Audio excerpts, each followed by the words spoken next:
Anyway, gang, I was thinking about the trailer to this game recently because I saw it again for no good reason, and so for some reason that I can only kind of put together, the trailer uses Fatboy Slim's The Rockefeller Skank. You guys know what song that is, right? It's right about now, the Funk Soul Brother. Check it out now, the Funk Soul. And imagine having that in a trailer. I think you should be legally obligated to put that into your game in that case, because that's like an actually really good song.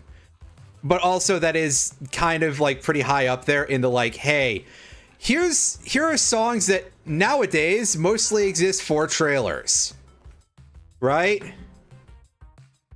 You can't put that in a trailer anymore because they'll seem like too much of a fucking cliche. All right, we got 7 levels to go on this game from what I've been informed of. And I have a feeling they're going to be kind of a mess. And by kind of a mess, I mean I'm not good at this game to begin with. This genuinely does feel much harder than its predecessors. You said it, Crash. We can meet with the others after we've explored. Now, which way are the food trucks? The X-ray skin is still fun. Because I didn't go and unlock any of the other skins, because the hell with that. Honestly, we're not even going for gems or anything. I probably shouldn't bother with trying for any of this, but I have a problem. It's like this reflex action. You see a collectible in a 3D platformer and you're just like, oh, I've got to get that. That's the entire gameplay.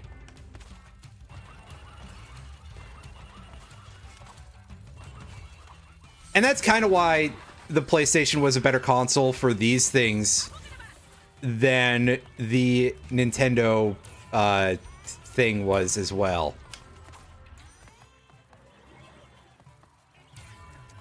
Is because that's kind of actually true of Mario 64, a game that didn't get challenging for like 90% of the game's runtime.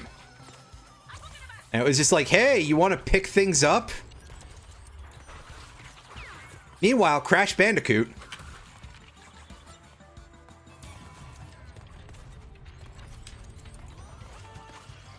Oh, crap. Ooh, buddy. Ooh. Do I even have time to, like, rush this, or am I going to have to actually set up to use the mask twice? Whichever mask this is, Tapu Koko or something, I forget.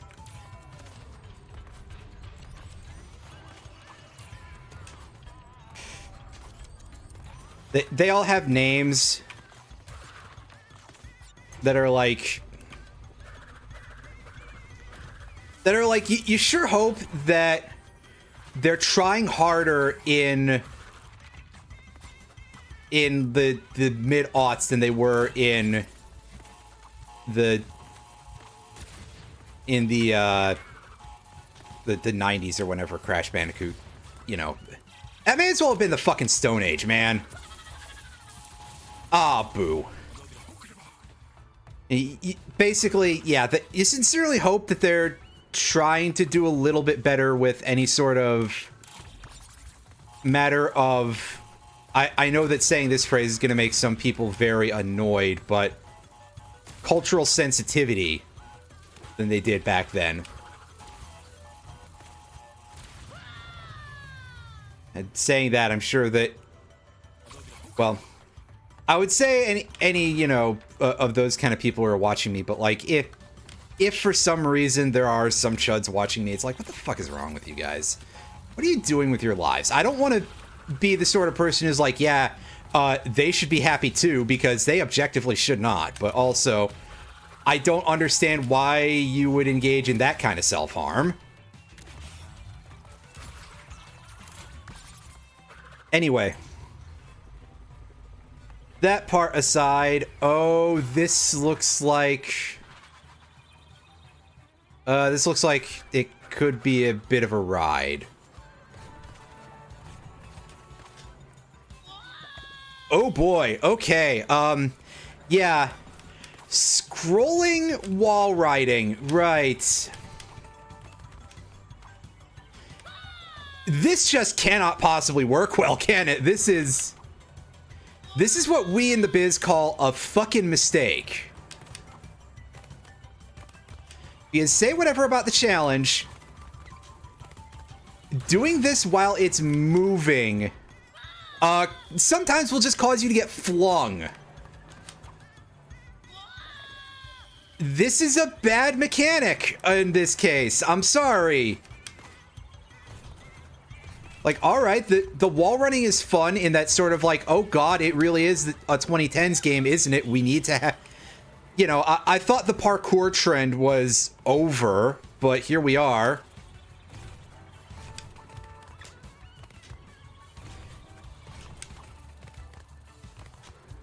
But this is something that, like, and it's not because this is necessarily harder. I mean, technically it is, but you can learn how to lead a target and stuff. So saying, oh yeah, this is harder is kind of... It's not that much so, is what I guess I'm trying to get at. Not by virtue of just being moving things, but the implementation is the problem here, where it is implemented in a way where it doesn't work the best.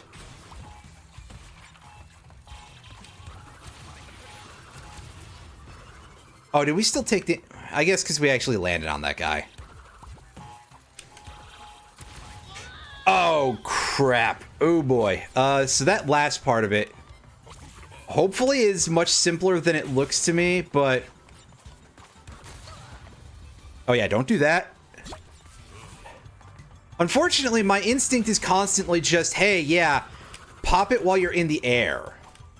Unfortunately, because that doesn't reset your double jump that you're afforded with it.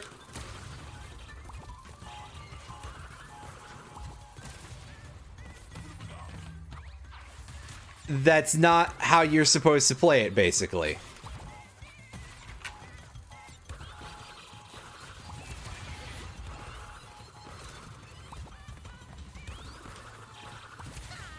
Oh, God. Oh, boy. The amount of instances of these dodges around the delivery drones, I feel like they're gonna suck.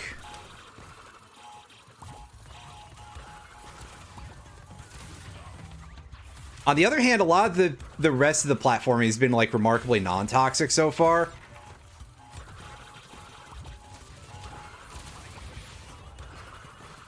I mean, those guys blasting you through your blasting away your mask through your super spin kind of sucks. But, I mean, so far this actually feels like the least toxic implementation of Akano's DTS effects that I've seen this entire... DTS, yeah, like I'm not talking about the audio format that is like basically surround sound on DVDs. Oh, somehow we got away with that. That's cool. In this case, when I say DTS, I'm using that as an abbreviation for Death Tornado Spin. Because for some reason my brain's like, oh yeah, that's just the terminology. Oh, game, you are adorable.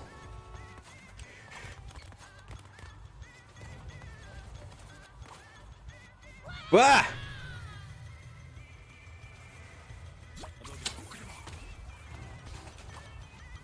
Still not a good idea, guys. Still not a good idea.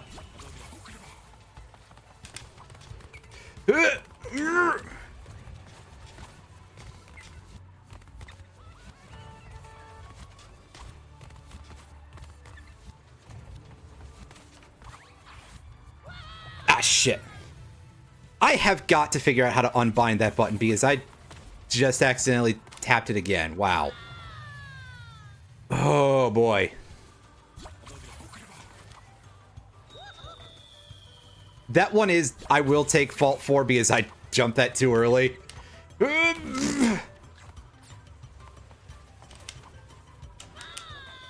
And again.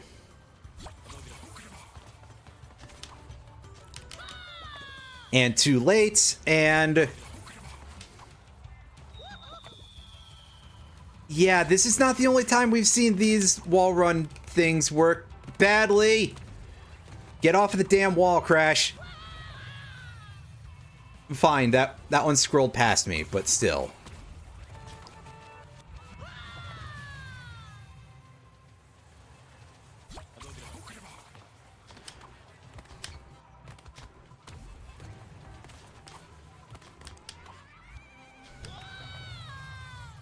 Here's a theoretically perfectly fine level once again ruined by the mechanics not working. Ooh boy. This kind of makes me want to revisit Insane Trilogy and see if, like, anything else in that is as obscenely broken as this.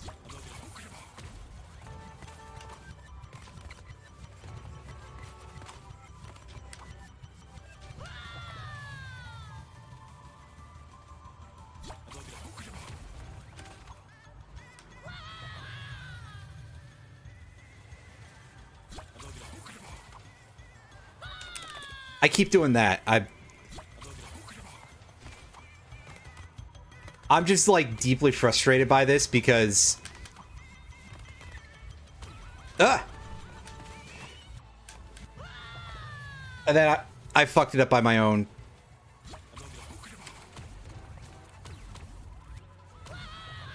yeah, unfortunately, like, multi-switching that is not very easy to do because, well... they really didn't want you to just break this by doing gravity toggles like that. On the other hand, I feel like just going down the middle is probably the path of least resistance here. Until the game decides that I can't do the switch. At which point, well, oh,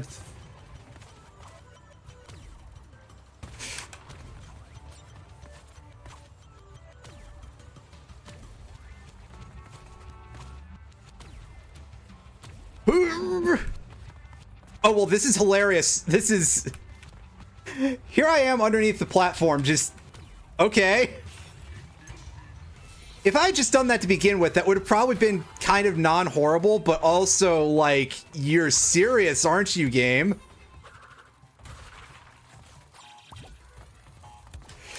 Oh, God. I panicked.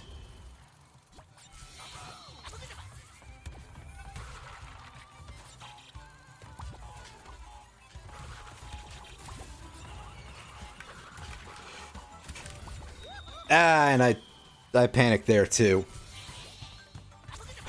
At least the toggle parts are kind of not that bad compared to some of the other stuff. Because it's such a simple mechanic, it's quite easy to just be like, well, this is as much as we can do with it.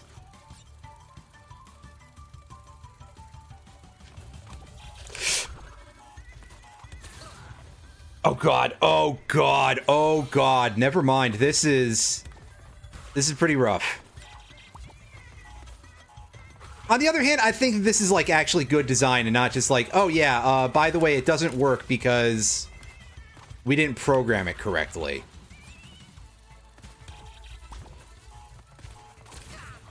God, I would kill to have the fruit bazooka right now, but that doesn't exist in this game as far as I know.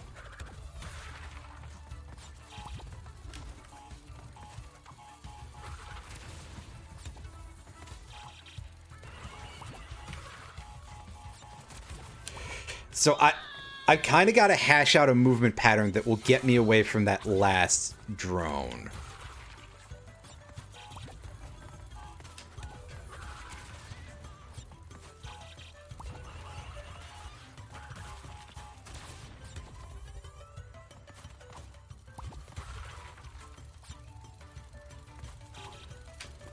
Or I can just do that. Okay. That's actually remarkably easy. I didn't realize I could do that the first time, though, but hey. Oh, oh, buddy. Oh,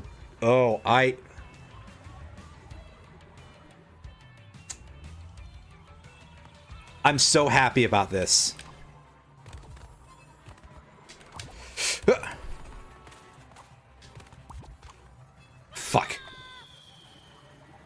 Okay, so this is going to be interesting. This requires a little bit of analysis, but it's probably not as bad as I keep thinking it is.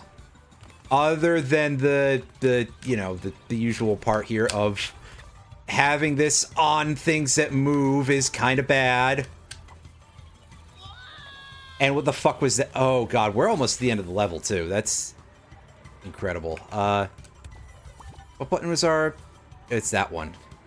Only 171 crates. I completely misread the number that I saw at the ending there. I thought that said like 500 something, and I was gonna be like, game, you are out of your mind. I mean, the game's probably already kind of gone bye-bye Egon a little bit anyway, just by virtue of somebody said this mechanic was good.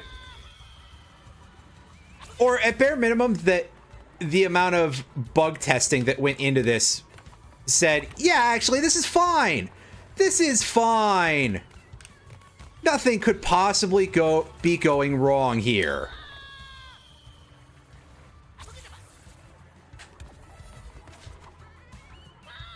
I would love very specifically to have like a what part of the death count on this level out of the like 50 times that I've died here, because yes, was specifically due to anything related to the...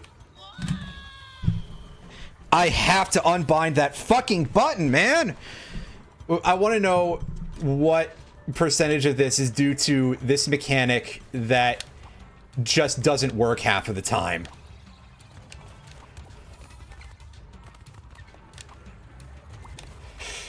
Oh god, that was me pressing the button way too early there, and... Hey, wow, that was actually like no nitro crates at all. That's kind of incredible. Oh boy, yeah, that was rough. Not necessarily bad ideas, right?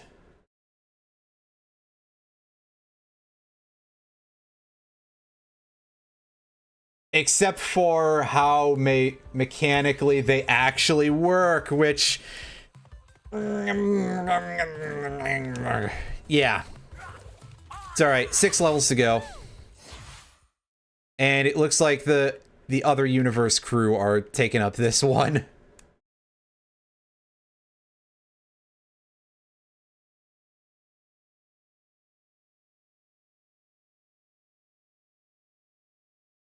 Maybe this will have a weird thing that's less janky, you know? It's probably gonna have a weird thing. It's Crash. I mean, Crash is already kind of a weird thing to begin with, so...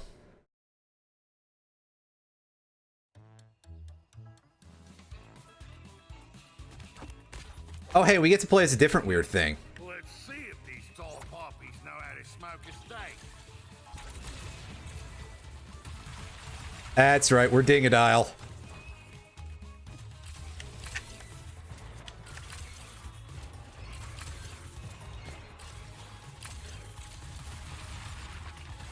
This is probably like my favorite part of the game, just conceptually, because you know what? Playable Dingodile in the platformers. Not only that, but like dad bod Dingodile. I mean,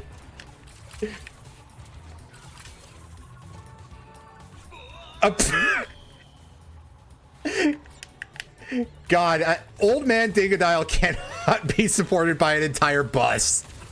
Oh, wow, rude. Fucking rude, drone. Dingodile is great. I love Dingodile. I'm terrible at him in Crash Team Racing, but like, I'm terrible at everybody in Crash Team Racing, so...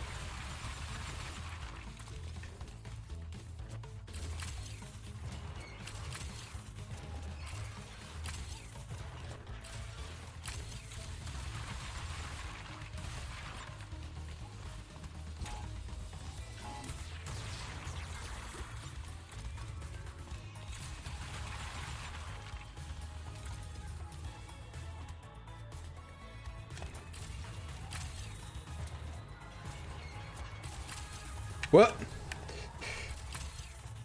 Oh boy, yeah, so the the vacuum gun in terms of like how much float you're allowed is quite odd, is the only way I can really put that, because something determines it, surely. I just don't know what it is.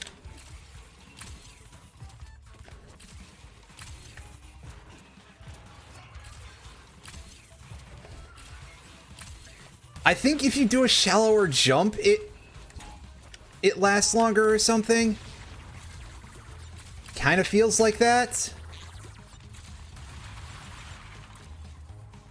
But as usual, don't take my word for anything in like any of these, because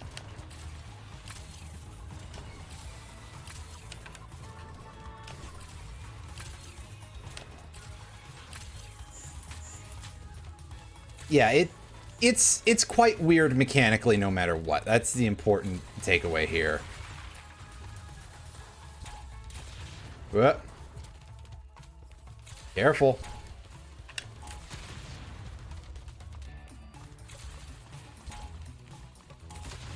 Whoop. It always scares me when the explosions get that close.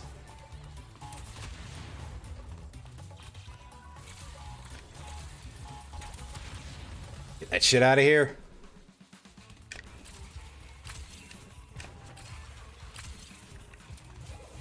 Anyway, here's where we find out that Tav is a furry because of Dingodile, right? Is that where this conversation has been going? Think about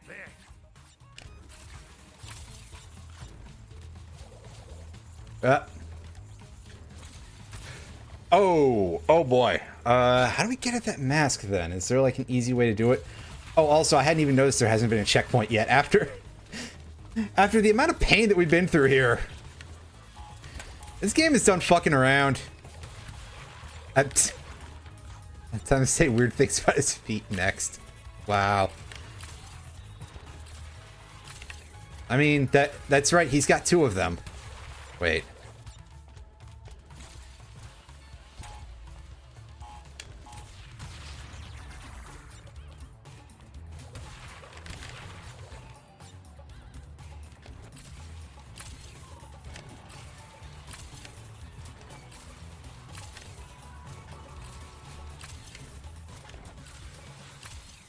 It's all right. Nobody's going to assume that you would do Nobody's going to assume the furry stereotypes anymore. 4chan got hacked. Apparently.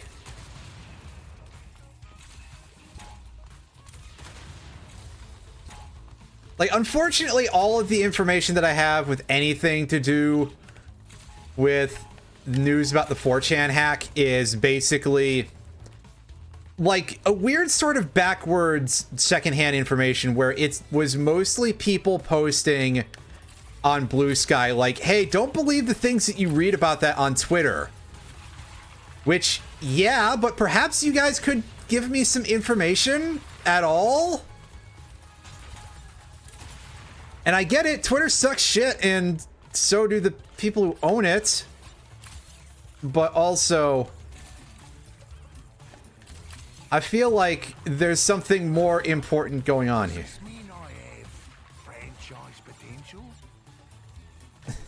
Oh, Dingodile, please. I would definitely play a Dingodile game. Come on. Come on, whoever. Oh, right, it's Activision who owns it. Never mind. I'd have to steal it. And listen, as we've been over before, the Switch 2, they're trying to get rid of used games again, basically. That's what this... Franchise? Could I open a restaurant? In an airport? That's what this game on a card shit really is, right? And they've had things like that before. I have purchased a game that was basically a code in a box thing before because it was extremely cheap.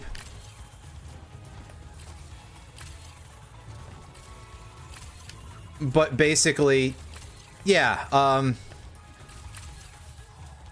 as always, these companies are like, oh, we're not making enough money. Meanwhile, the companies in question have billionaire CEOs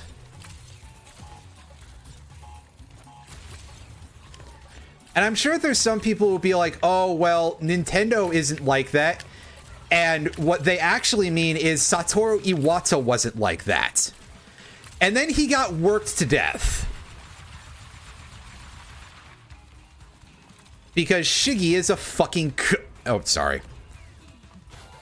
I probably shouldn't say things like that. If there's anything that'll get me murdered more than, you know...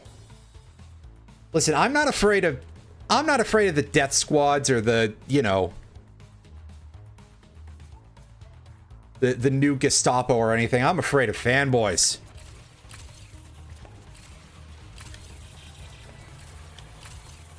Oh god. I'm also afraid of drones carrying nitro crates. That's messed up. Game, how dare you? Oh right, because this game is really mean. Oh god. Oh boy. Setting up to dodge that is gonna probably take a minute. But also, they don't give you time to delay and think and stuff because...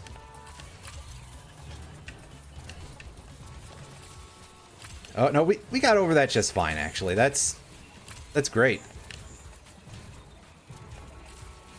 I'm willing to bet I'm still being pursued though. Oh, is that a new pursuer? Is that what we're dealing with here?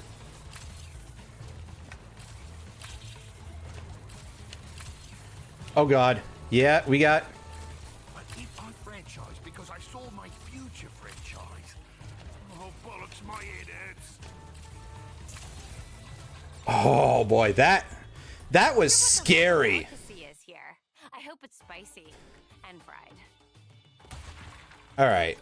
So, yeah, grappling hook is R2 or ZR or whatever it's called on the Nintendo system.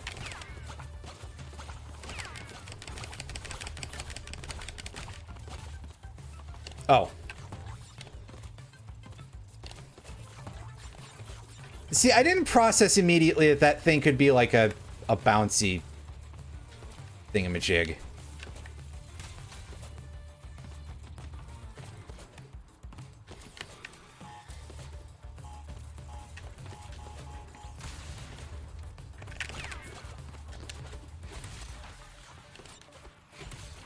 Oh, hey, a rail section, because we didn't have one of those earlier. So now we got to remember that this franchise is apparently actually Ratchet and Clank.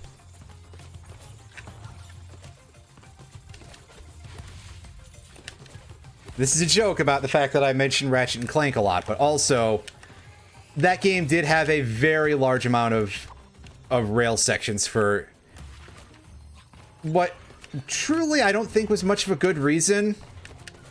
Especially once you got past like the first game. They liked them a lot in the first game, and then after that they absolutely were in love with them.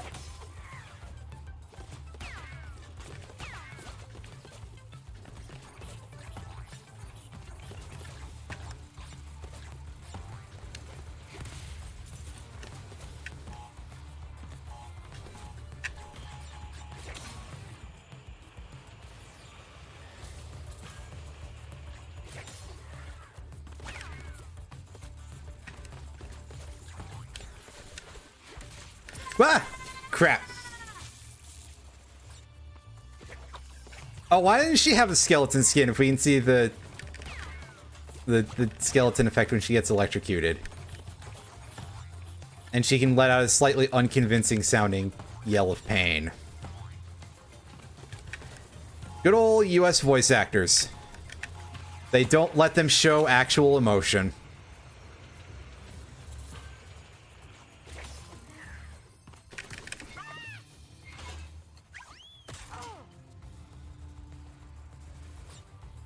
Well, that was very rude of you, but okay. The way this had been going, I don't think I realized I could actually get hit by those guys.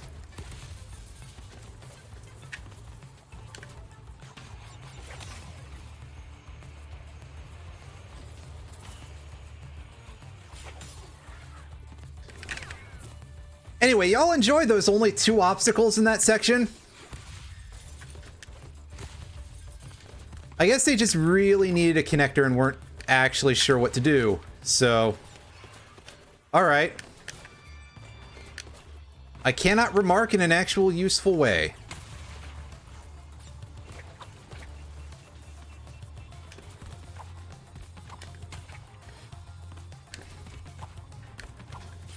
Oh, what do you mean? It shows the prompt and then doesn't automatically... Come on.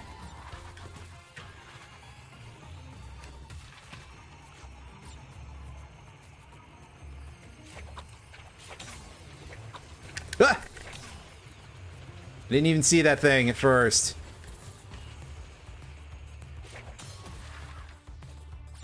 I feel like don't show me the button prompt until it will actually have the desired effect. Because I could already see the reticle mark there, right? So what purpose actually is there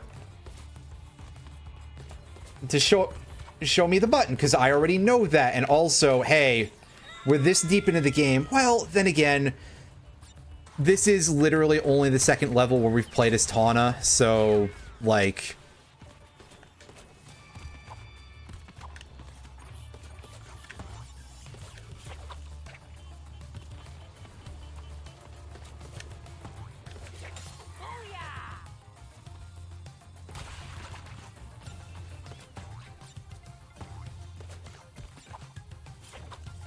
Maybe it's fair to be like, hey, you might not know the controls yet. And same with Dingodile. We don't have to do any of the side stuff where we play as any of these other folks. It's all just side material, and boy howdy is there a lot of side material in this game, like, whew.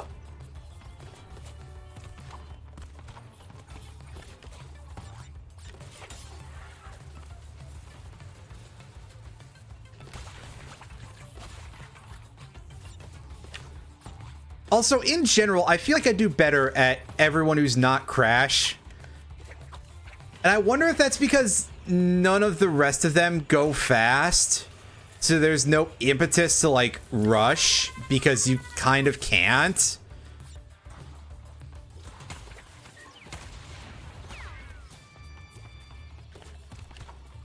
Which also means that there's less platforming designed around stupidly tight timings, which...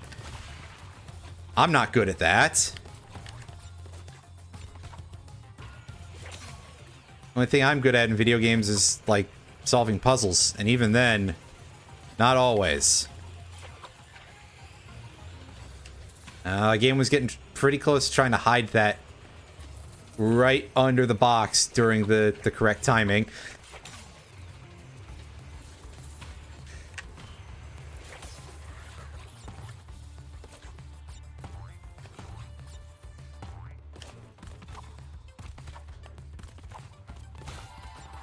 Do a bunch of those triangle jumps, and... well, that was incredibly strange. So, fine, we'll stun that guy first. Oh boy, this is where we're pivoting into the screen here, aren't we?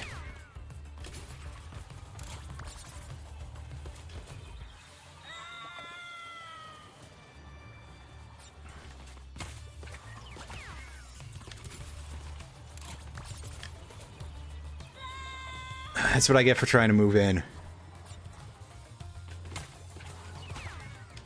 Just don't mess with that part of the stick basically at all.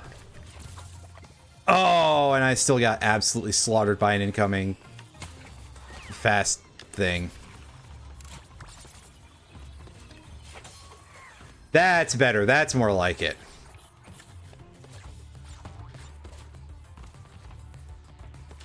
Or those.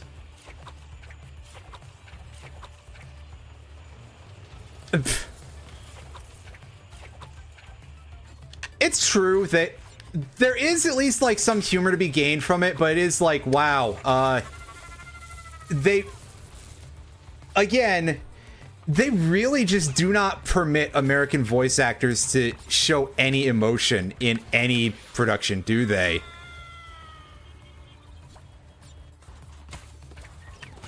I mean, again, this being Har Har an Activision product, I'd be surprised if they got paid, so why would they... why try at that point, right? But I digress.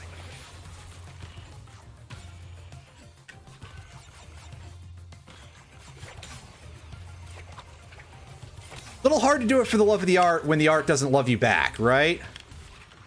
And by the art, I mean the money. Wait. Well, I do in the second instance of the art, but... Anyway.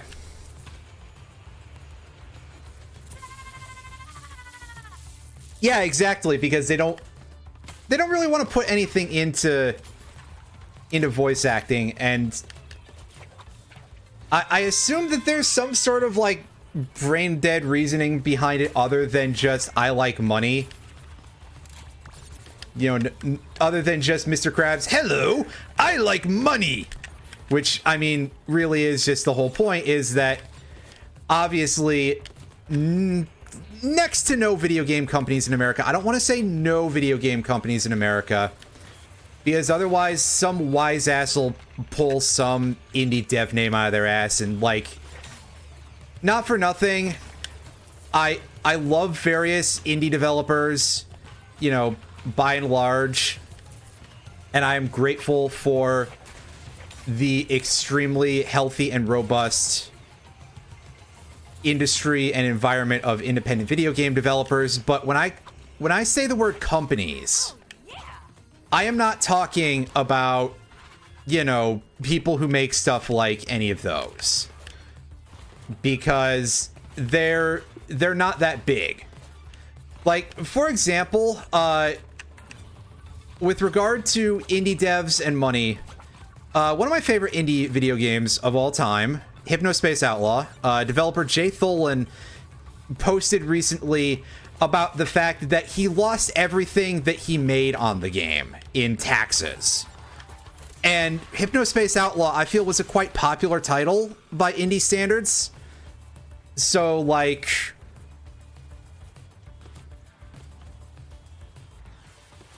That's kind of fucked.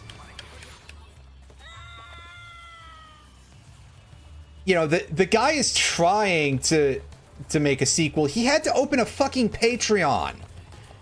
And that's his job, is a video game developer. He's made multiple games that are published. You can play and purchase his products out there on the internet. Anyway, yeah, so when I say companies, I'm not counting indies. And like, the only real company that I'd say in terms of US game dev, well, all right, big US game dev, fine, I'll say that, so that way all the people who are currently writing nasty comments into my comments section will shut the fuck up, is Valve. Valve apparently just actually hired actual voice acting directors, is what I'm assuming, because, yeah, every Valve game, the VA is, like, okay, so VA in voiceovers in Valve games are not perfect. Like, okay, yeah, some of them phone it in a little bit. Ellen McLean has basically just been talking, except for in Half-Life 2 and possibly any previous games. I don't know for sure, but anyway. But as a rule, voice acting in Valve games has just been very, very good. And, I mean, obviously, yes, I do agree with the sentiment of we should tax the hell out of people with large amounts of money. I can't wait for some capital G gamer to be like, well, actually, I don't think we should tax people because I don't want Gabe Newell to lose his money. And he's my friend. Bruh. Anyway, I digress. Meepo is funny, by the way, because, like...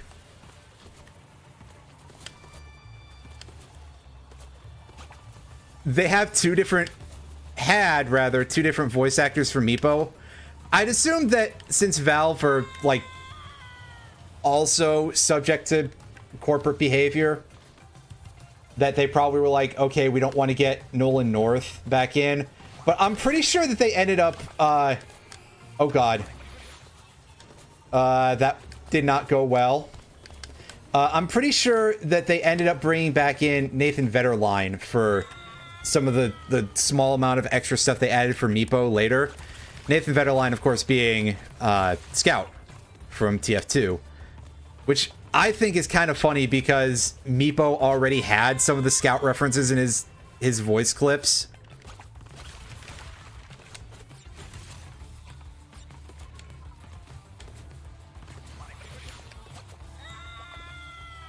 But also, Nolan North... well, first of all, Nolan North voiced 10 people in Dota. You could have an entire game where everybody's voiced by Nolan North.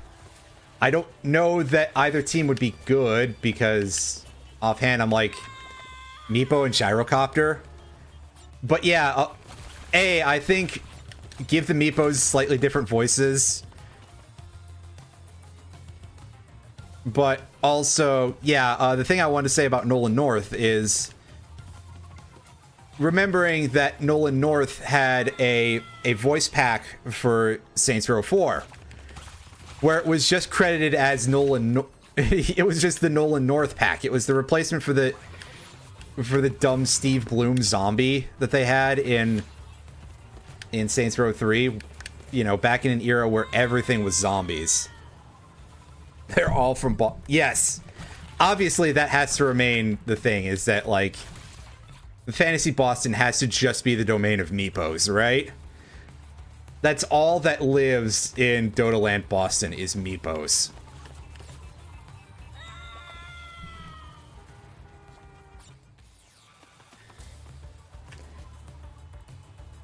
And then Valve writes a massive amount of lore for it, for all of these 0 people who will actually read it.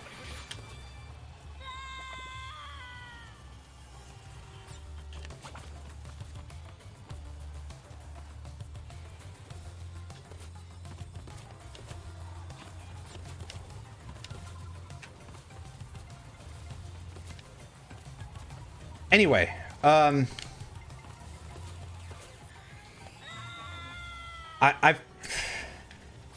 yeah, so voice acting in the US, not fantastic. You literally would have guessed 0 of this. Yeah, I was gonna, like, I think his thing is that, like, he's a fucking Shuckster guy or something, right? Or he trained under someone who was kind of a scammer. I don't remember, because frankly, the fact that I remember any of Dota lore is probably a huge shock. Like, I haven't played that game in eons. So how would you expect me to remember all of this story crap for a game that doesn't actually, you know, have a story mode or anything?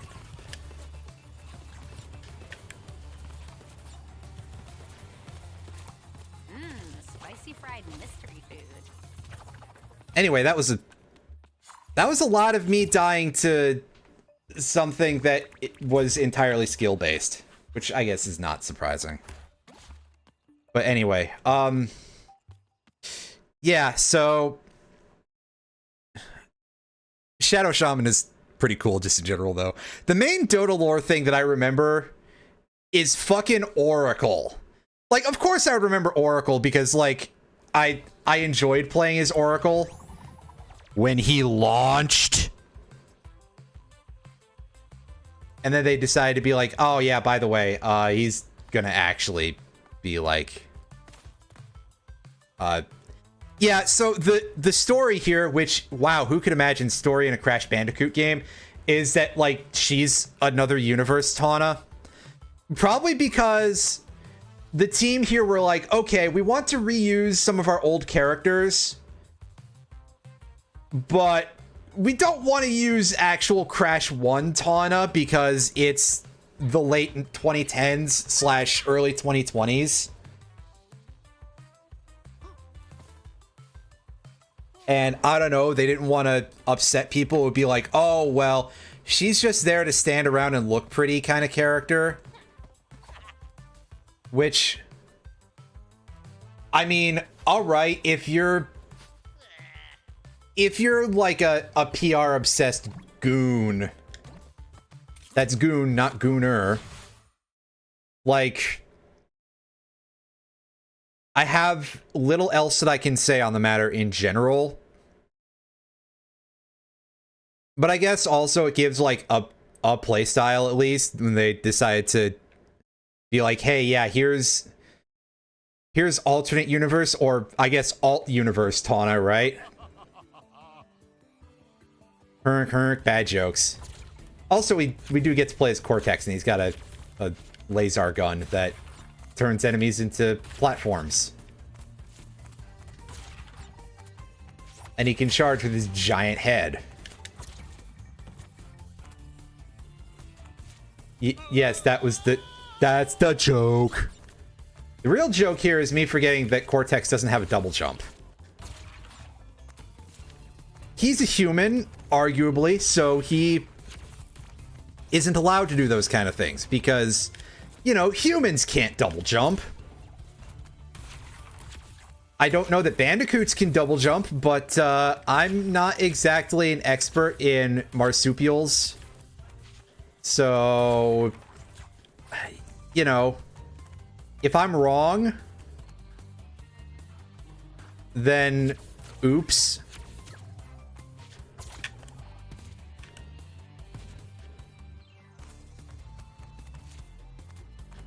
Short legs, you know, yeah.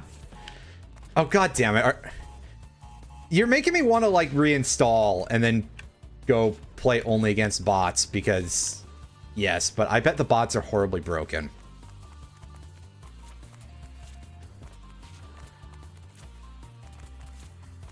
What if you just, like, picked Ringmaster and the Dota bots were just like, I don't know what that is. We're gonna play a different game now entirely.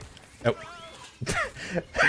You know what? Actually, that was the perfect move because I think Cortex probably deserved that.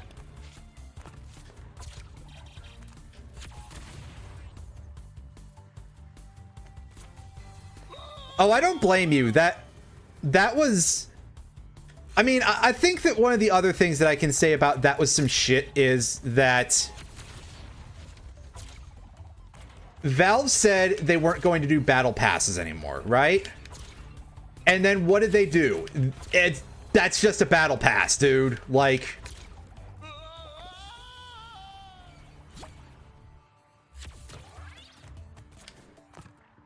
Like, not to belabor the point about, oh, hey, Valve is a corporation, but also, you know, doing a battle pass, but just not calling it a battle pass is some absolutely corpo shit.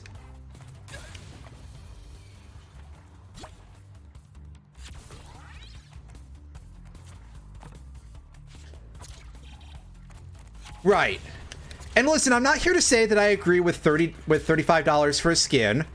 It's better than I've heard about in some other MOBAs, I'll say that. But also, like, I would prefer that they just went back to that method instead of tying all of them to the battle pass, which is basically just an excuse to make the Arcanas more expensive.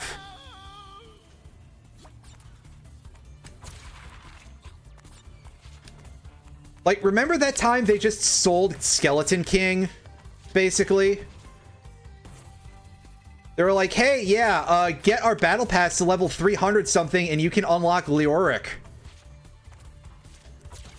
Cool. I mean, don't get me wrong, I love Skeleton King, but also... that's a little bit slimy. It's just a fucking skeleton, dude. Come on.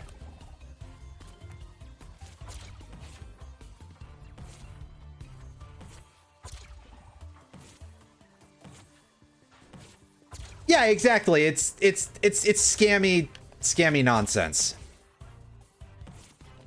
Again, Valve is a corporation, etc.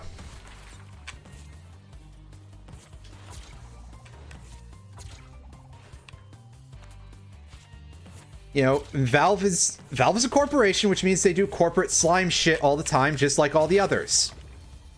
And yet you still get people who simp real hard for Gabe Newell and like, oh, the Steam Deck, relax, Gaben is not gonna fuck you. Not that I'm saying that I would say no to a Steam Deck, but I'm definitely not buying one new, that's for fucking sure. That's too much money. You out of your mind? Actually, I feel like I wouldn't mind an OLED Steam Deck if they had it at a smaller hard drive capacity, because quite frankly, I don't think I need like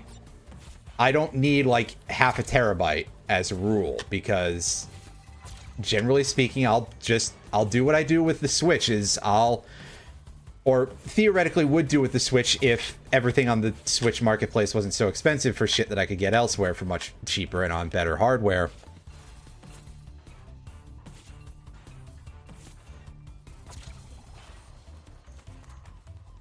This part is hard, and in like a genuine way. I'm pleased with this. But also I don't know what the hell I'm doing. Anyway,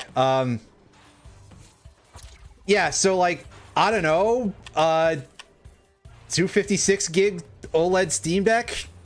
Make it fucking happen, Valve? Like, make there be a more budget-friendly option? Oh wait, no, PC gaming is like a patrician's hobby, almost. And I hate to use the term patrician because, like, that sounds a little bit too close to praise, I feel like. That sounds like... It's too, like, classy of a word, right?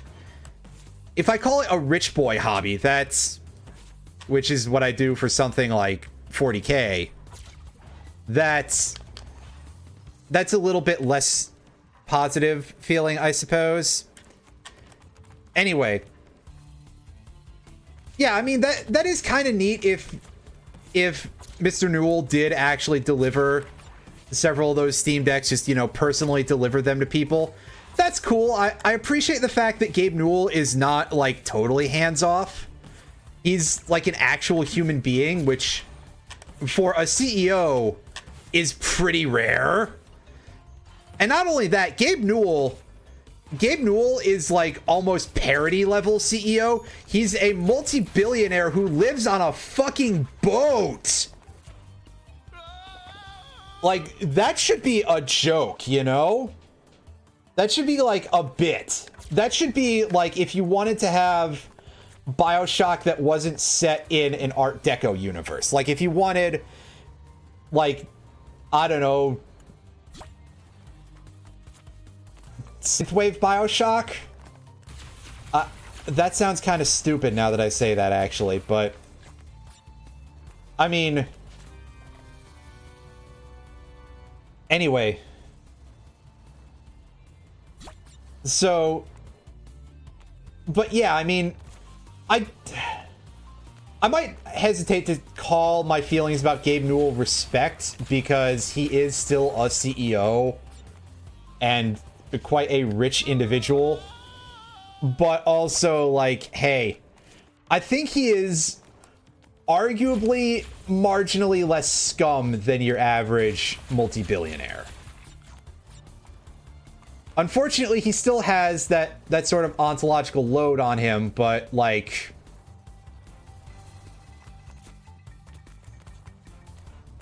That's all I can add to the conversation, I suppose. Is that I don't think he's as bad of a quote-unquote human being as someone like Elon Musk, or Tim Cook, or Jeff Bezos, or Bobby Kotick, or, you know, isn't it funny how all of the billionaires that I can name are all dudes who have definitely been involved in crime? Or Bill Gates. Is Steve Ballmer a billionaire? Yeah, that too. I think I mentioned that in the earlier stream where we got to play as him the first time, is that his ghost is a little devil instead of an angel. That's a cute touch.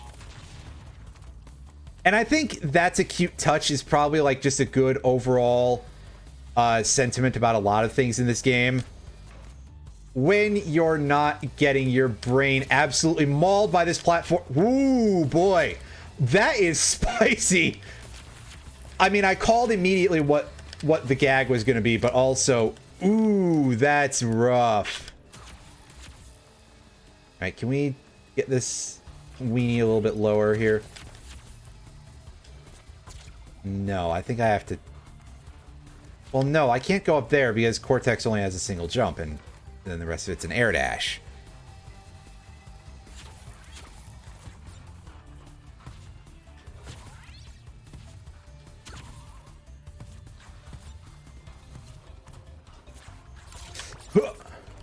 Oh, boy.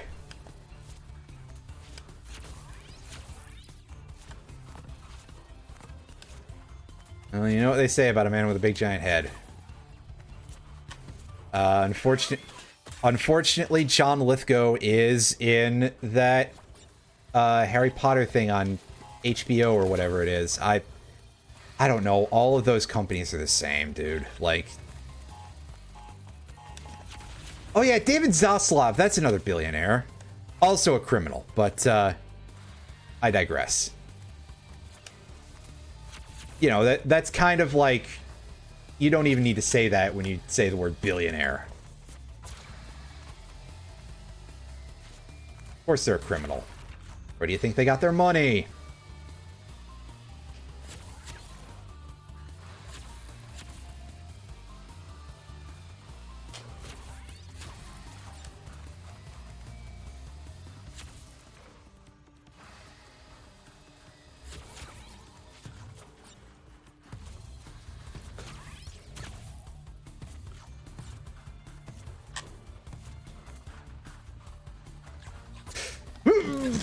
Dang it!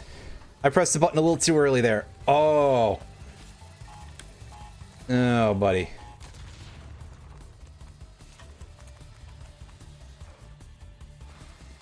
As we start like getting into really mean things, like I think this still has enough leeway for it to just be like, oh yeah, that's rough, but it's not that level of precision.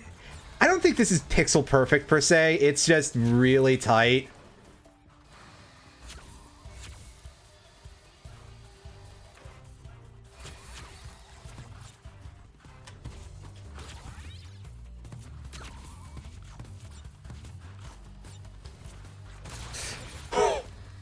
Okay, sure.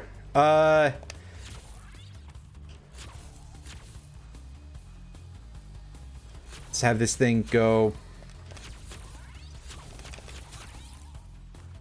That should be good.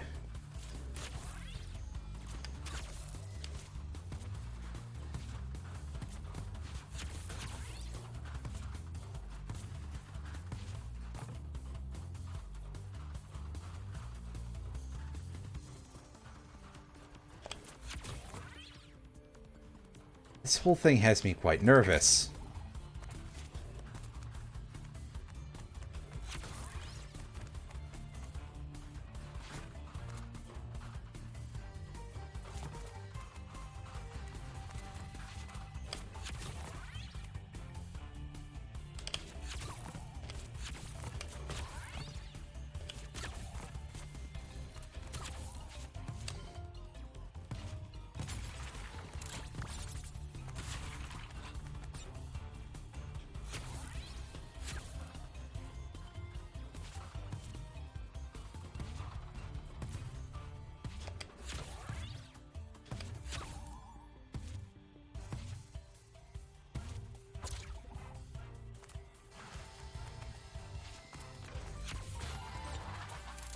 Alright, so we're through that part.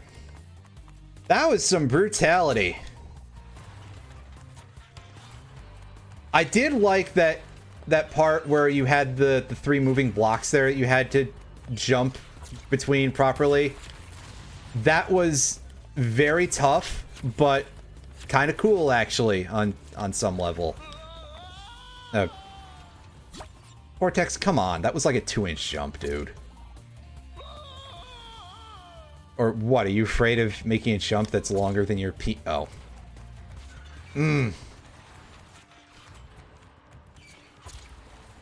Things that average human beings don't mention or like to think about in polite company.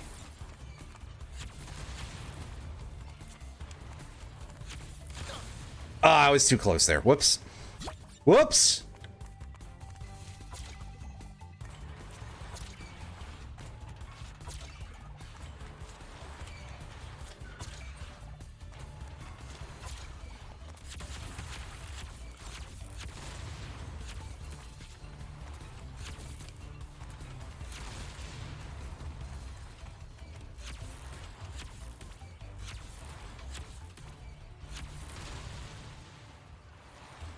Oh, hey, that took out the whole set of those in one go.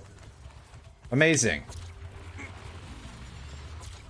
That Schnurgleshank was killer. Struth. Who cooked it? Heat was too high. That's why it was all rubbery inside. Subpar grill marks, too. I liked the pickled wumpa leaves. Cortex, you can't. Why did you not see it before?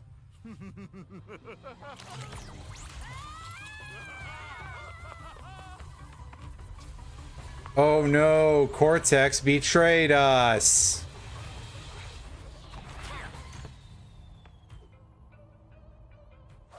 Worse yet, I'm pretty sure the level's not over yet. Oh.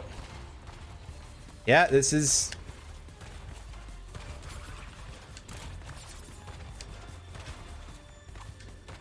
That's not a cutscene. They're immediately into the action.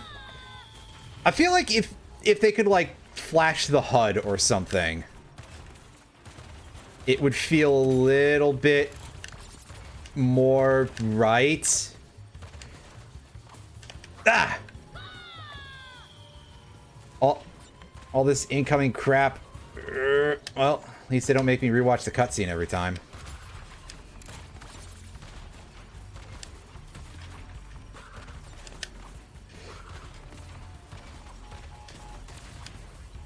Shit. Oh, boy.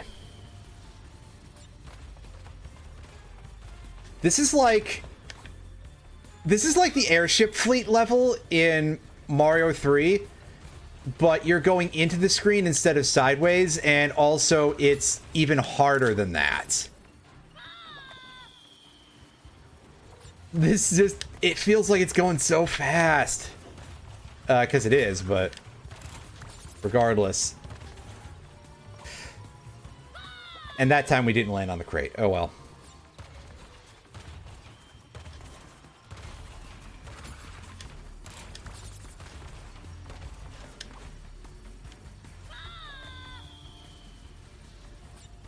Gotta just not chicken out in cases like that and just absolutely hit that as hard as you can.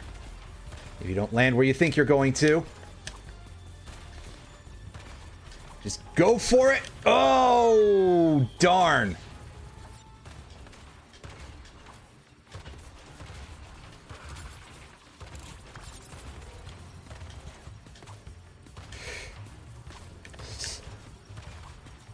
Unfortunately, it's very funny to me though that they're giving me the pity masks here, because those aren't going to help.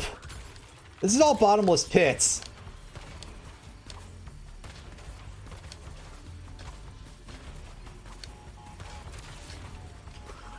And this, much unlike the lava that I mentioned that one time, would definitely have been instant death in previous Crash games. So, at bare minimum, that's, like, fair. That's normal. That is completely expected behavior. Wow, I didn't realize I had a double jump. I was pressing that out of reflex.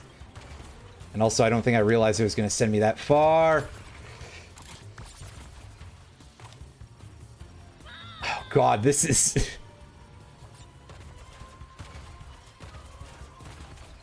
At least this is, like, short so far. I see the goal point down there, so it can't possibly be that long in the greater scheme of things. Oh.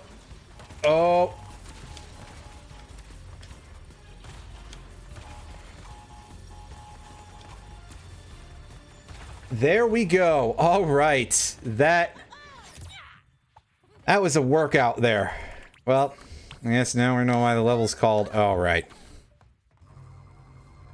All right, should be 4 levels left. There's another way I can break this cycle of endless fighting between us. I can go back to where it started. I can undo my greatest failure. You can get a different degree? Convince yourself to become an artist?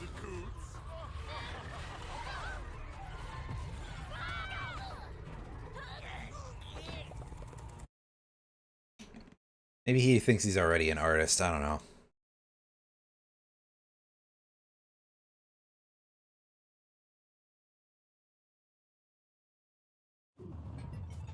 And now for me to stop me.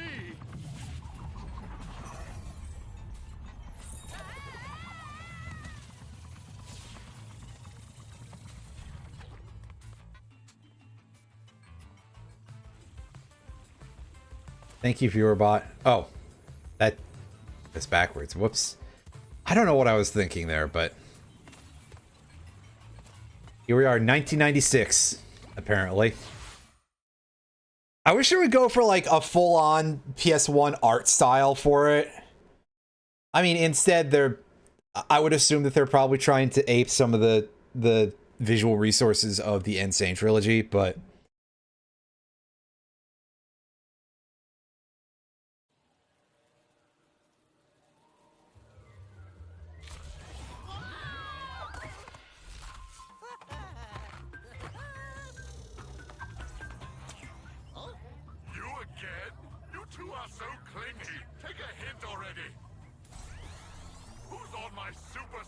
Personal frequency. What? Who is this? This imposter? Do you not recognize your own face? I've come from the future to warn you. If you try to turn Crash Bandicoot into the general of your army, you will fail. The machine rejects him. God, fiend, embryo, alert the guards. Why won't I listen to me? oh, his facial hair is exactly the same.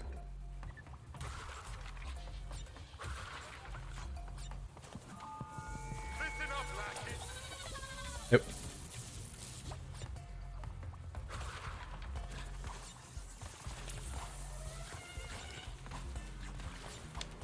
Okay, yeah, it just has a very large area of effect for sure. Whoa.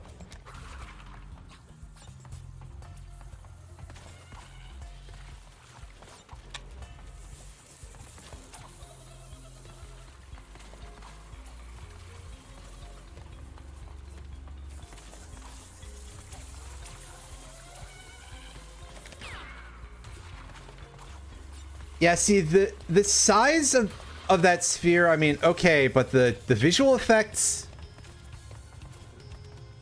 they seem a little sparse. Which is wild, because this game seems like it loves its particles.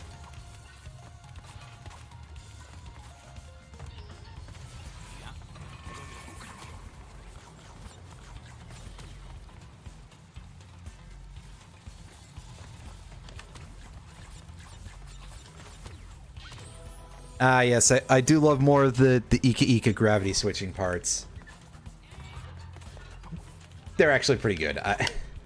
It sounds like I'm being sarcastic, but about this thing, shockingly not so much. Oh, hey, what are we doing up here? What do you mean that comes back?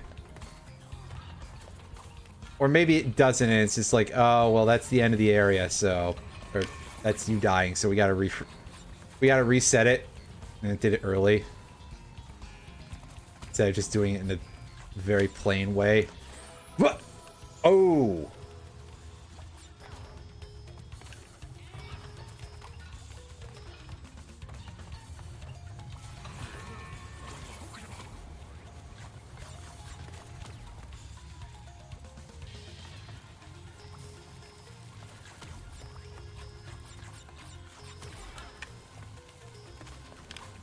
Okay, it's pretty easy to get around those rats.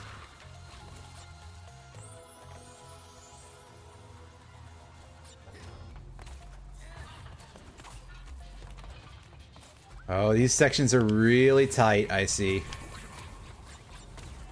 They were just jibaiting me a little bit with the incredibly easy sections that we had earlier. Carefully now. Was there a checkpoint crate over there? There was not.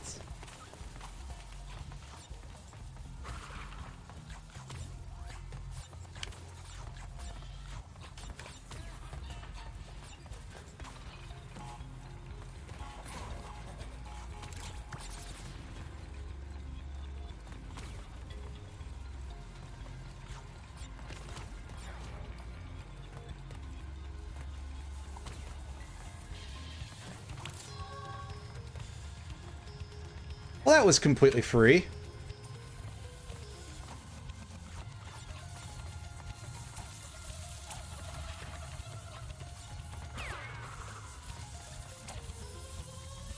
These bits slowly.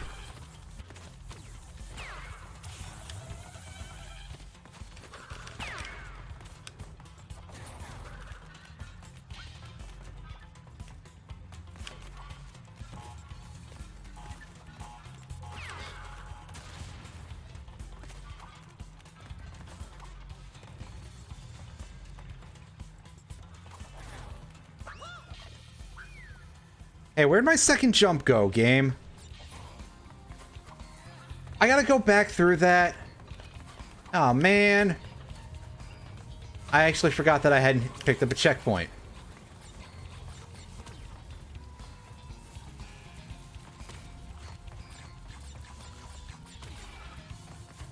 I'll see, they gave me one in the middle this time.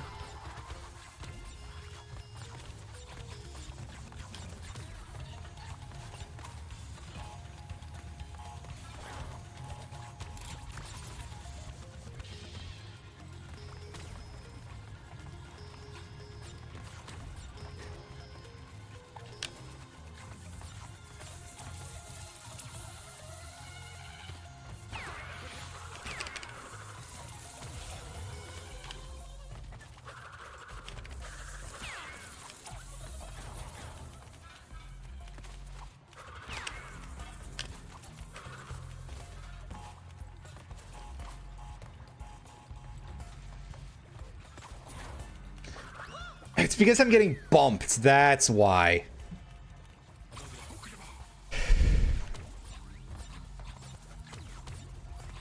That's quite frustrating.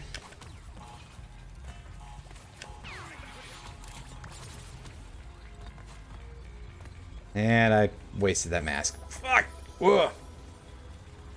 I wasn't even thinking that I'd have to turn around. That's right, just...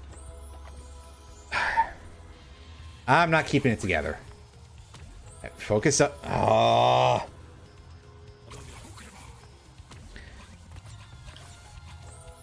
The sheer amount of, like, hang time you get between gravity switches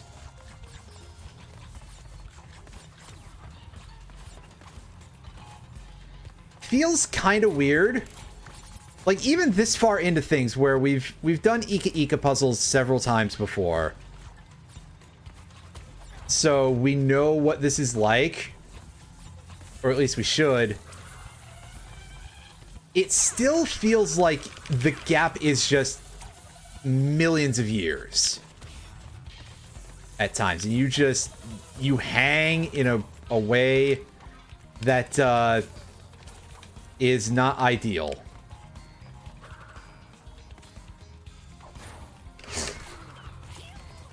We made it this time. We didn't fall in a pit.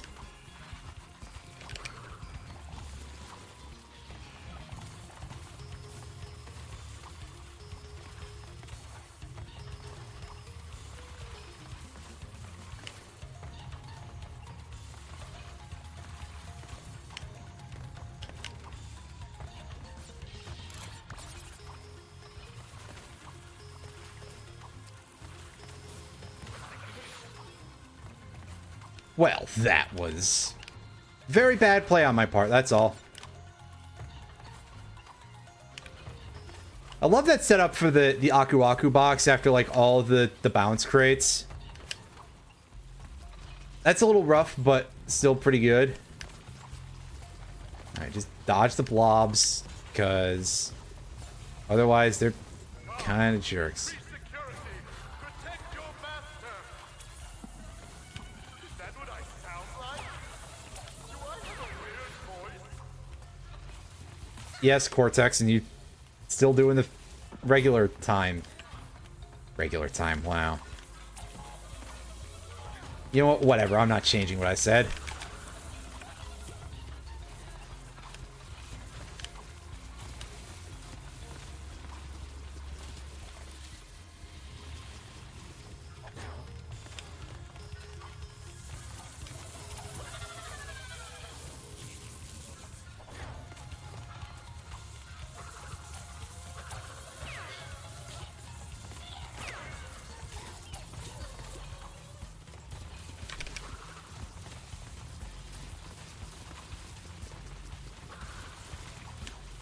Ah!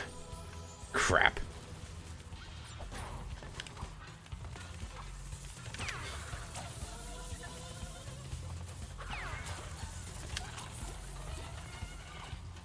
Around the rat. Around the blob.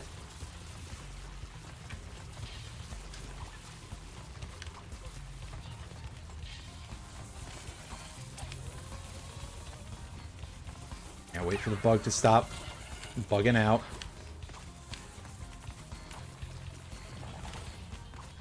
Whoa. Oh boy. I lost control of things a little bit there. Not in the sense of like any control error or anything, but just like the situation kind of... I lost a grasp of it because I had no idea what was going on. And there I go again. Well, whatever. I didn't need that mask. I'm good enough at the game. It's a good joke, isn't it?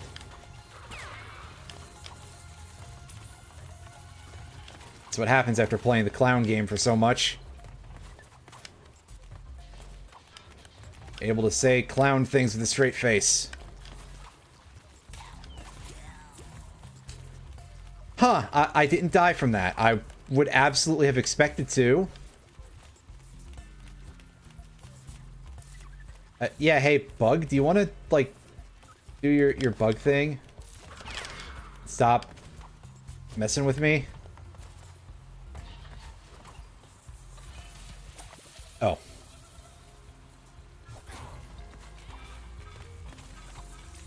So as I've said before, I do like... Huh, he changed his attack pattern there. That's weird. So I like the little positioning shadow they give you. They give you a very obvious little gold ring and around your shadow when you're jumping. But I feel like there's a lot of places where they make it very hard to see, kind of, and by kind of, I mean definitely, on purpose.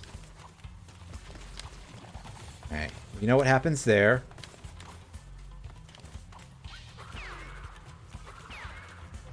Know how to deal with the rats. Don't land on that blob. Clear that dude. Alright, now this bug seems to just exist to fuck with you.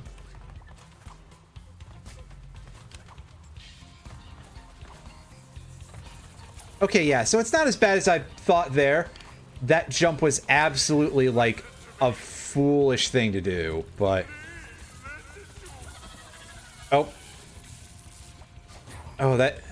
Does that go back up on its own, or is it a thing that just kind of messes with you?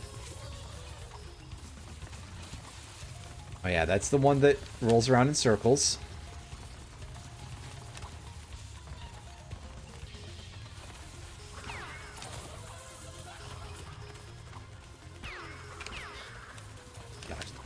Deal with the rats, dodge the blobs. Right. Try to not get yourself hit by the hilariously ineffectual rat there.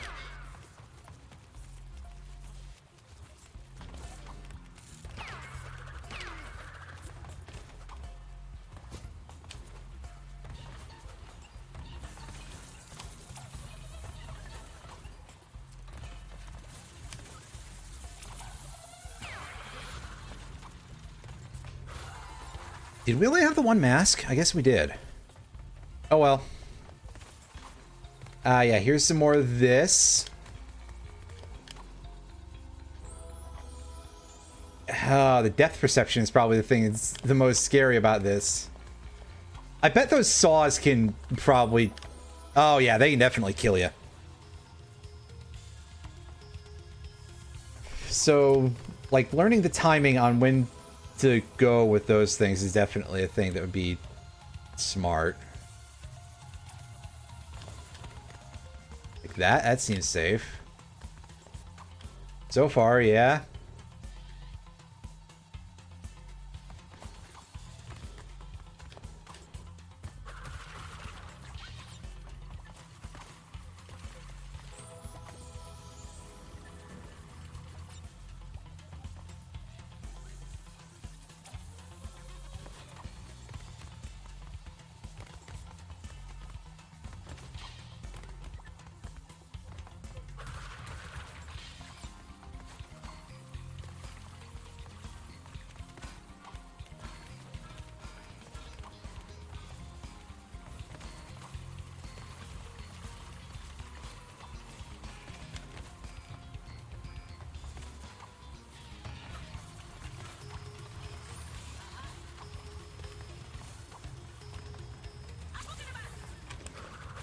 Ah, yeah. Some more of this action.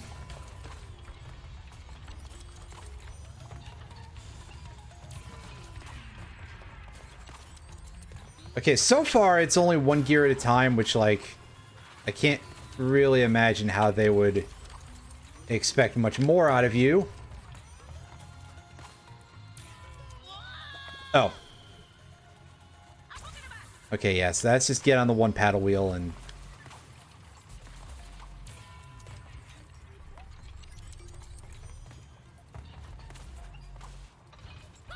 Shit. And then panic because it's a falling platform.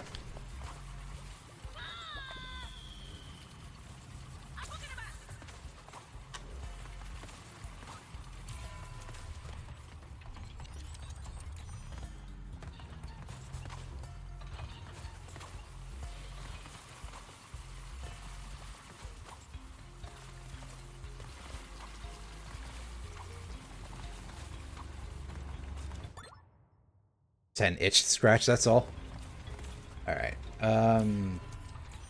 So this is not a hard thing to, you know, how much analysis do I really need to do?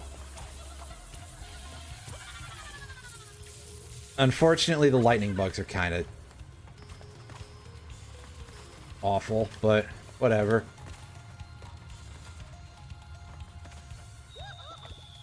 Honestly, the amount that I need the Kapuna Wa mask for some of these sections. There, I actually remember the name. This time. But yeah, the amount that it's actually, like, necessary for any of these gears doesn't seem to be that high yet.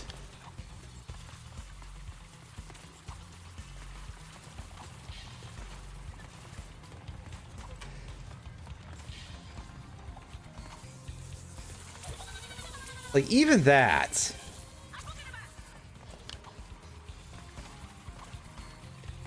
It's like it helps. But you tend to just get shepherded into the gear pretty readily anyway. It's not like you bounce off all that easily. So this is turning into a strange bit of level design with this. Oh man, get up to this point without dying once. You out of your fucking mind, game? The answer is yes, obviously, but that's a whole other thing here.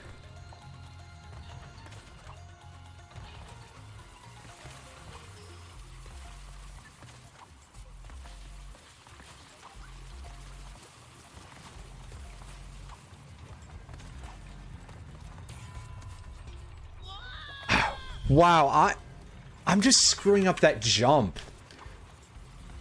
Which, seriously, that's like one of the easiest jumps we've had yet. So that's pretty embarrassing.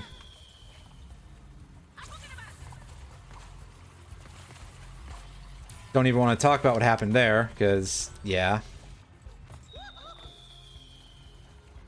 Or that. Okay, so I guess the idea is more to use the mask to extricate yourself from the gear. I guess it does, in theory, make that section a little bit easier. Honestly, though, still the best use of... The best use of this mask so far was in that one level where you used it to jump onto and...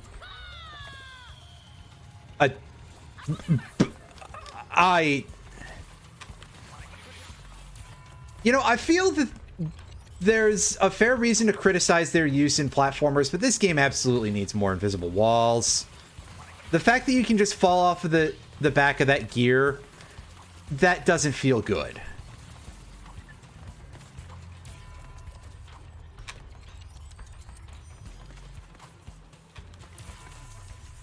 Especially because it's like, oh yeah, that's what I'm getting killed by? Anyway, so, yeah. Hey, wow, we were that close to the end. Excellent. That feels real good. The best use of that mask at this point, by far, was the bit where you were using it to jump off of nitro crates. That was cool, and yeah, I think that if they did it too many times, I'd be like, this is awful and really tedious, but I liked it at least the one time, and I mean, why not bring it back another couple of times, right? If they're gonna reuse the gimmicks, they can at least reuse the cool ones. Nitro processing was a level that was occasionally pretty interesting, with mostly just questionable handling of certain things being what held it back once again.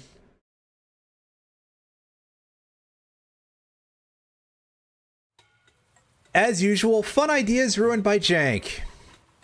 And occasionally the game not understanding what a difficulty curve is.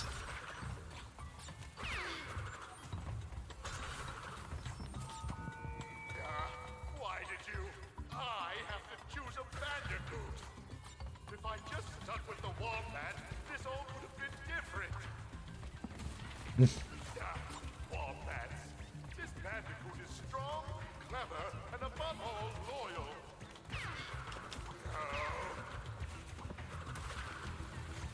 Oh no, Mr. Cortex, I have some bad news for you. Currently, that Bandicoot is ruining your entire lab. I'm sure these toxic tunnels are really a part of the laboratory proper, right? And not just like some unrelated facility that I guess would probably be like his sewers. Incredible, I didn't die to the level gimmick, I died to some rats.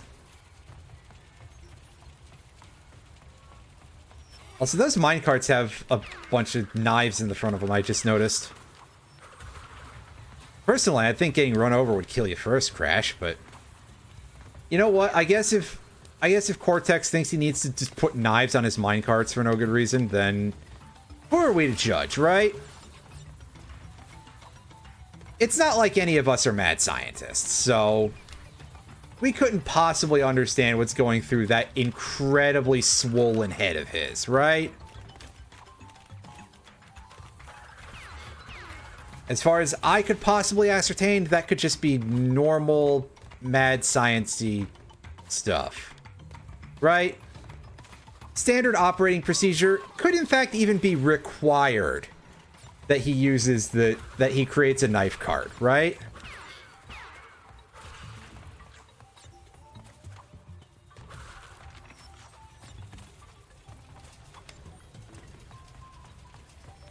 And unlike Solid Snake, he doesn't have to call up the Colonel to find out how to create create a knife gun.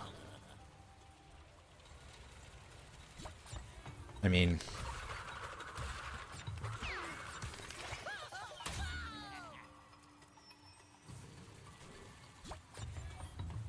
Actually, speaking of Metal Gear Solid, one of my friends is playing through MGS2 on stream. Not for the first time, they've played it before, but... Man, I'm watching that and I'm just sitting here thinking like, wow, these games and how they treat women are very interesting. But also, it is also a lot of fun to just break out the part where it's like, Raiden is supposed to kind of, like, annoy people. Because we got to have that conversation, and not that... It's not a case of like, oh yeah, the streamer doesn't like Raiden. The streamer gets a lot of the points. He's a smart dude. But it is also just fun to talk about that it's like, yeah, Raiden is kind of cring, and he's supposed to be a little bit, because the whole point is to make fun of people who think that being Solid Snake would be cool.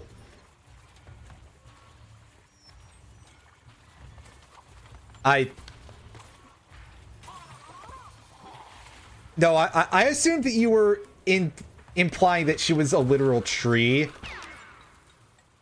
Wait. I mean...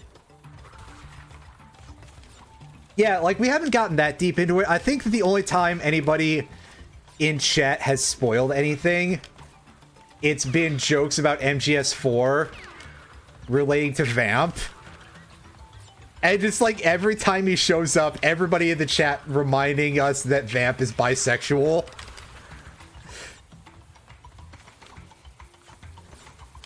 Listen, a bush is just a tree that doesn't try very hard, alright? That's my philosophy. If I was incredibly deranged.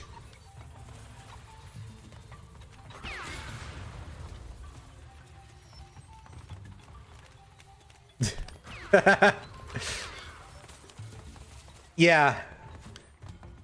Yeah, for those of you who are not aware, the Vamp thing is because there's a bit, I'm pretty sure it's in MGS4, where they make mention of his code name, and it's like, is it because he does something vampire-y? And it's like, no, it's because he's bisexual. Vamp is fantastic. I mean, pretty much everyone and everything in MGS2 is fantastic. Oh, fat man. Oh, rest in peace, Barry Denon. Which, speaking of Valve voice acting in Dota...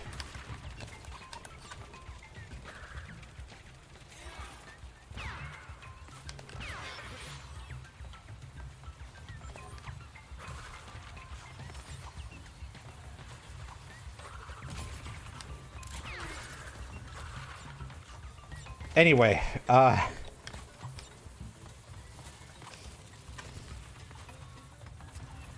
yes, Barry Denon. That man is dead, unfortunately.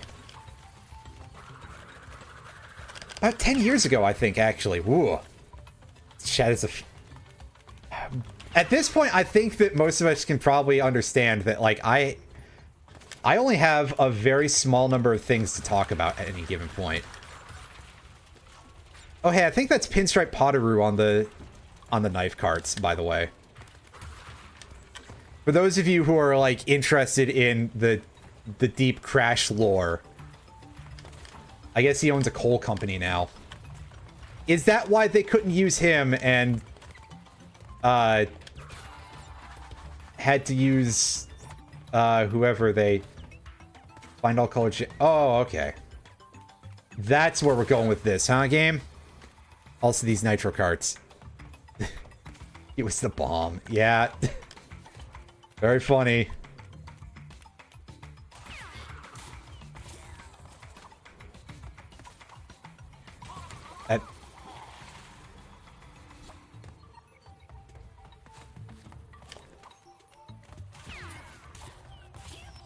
I completely forgot if I had anything else to actually say about that, but, Yeah. MGS2 is a very good game. About how much being Solid Snake would suck, actually. And it made people so fucking mad.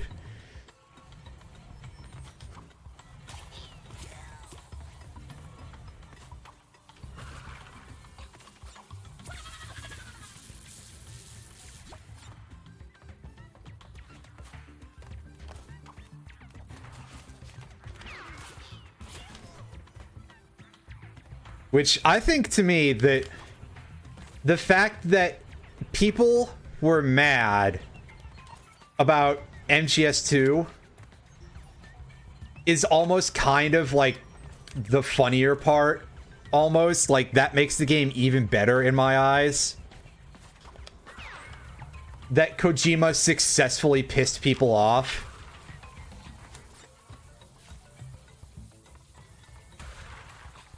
To such a point that it was like, okay, yeah, in MGS3, I'm going to make a character that's a parody of how you guys all see Raiden, because you're too stupid to understand the bit. And yet, you also kind of understand it fully by the response of the fact that they got mad, which was kind of what Kojima was looking for on some level.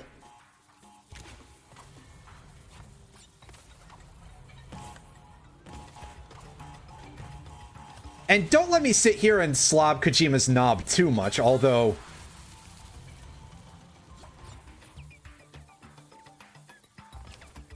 Zoink, Scoob!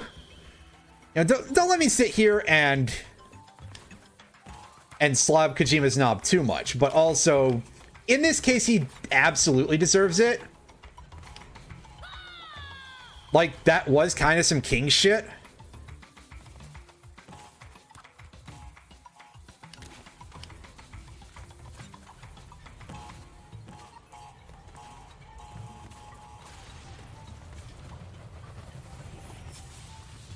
Is that Raiden is the straightest man? I mean, honestly, by the standards of the franchise, Raiden is definitely, like, aggressively straight. Insofar as, like, he has a... He, air quotes, has a wife. Which, yeah, you know, plant and everything.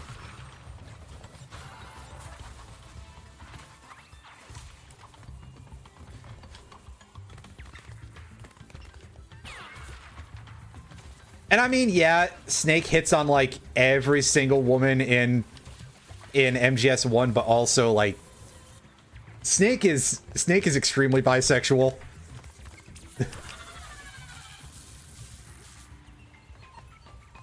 Looks at the one ending. The true ending where he's with Hal. Doesn't even call him by his weeb code name.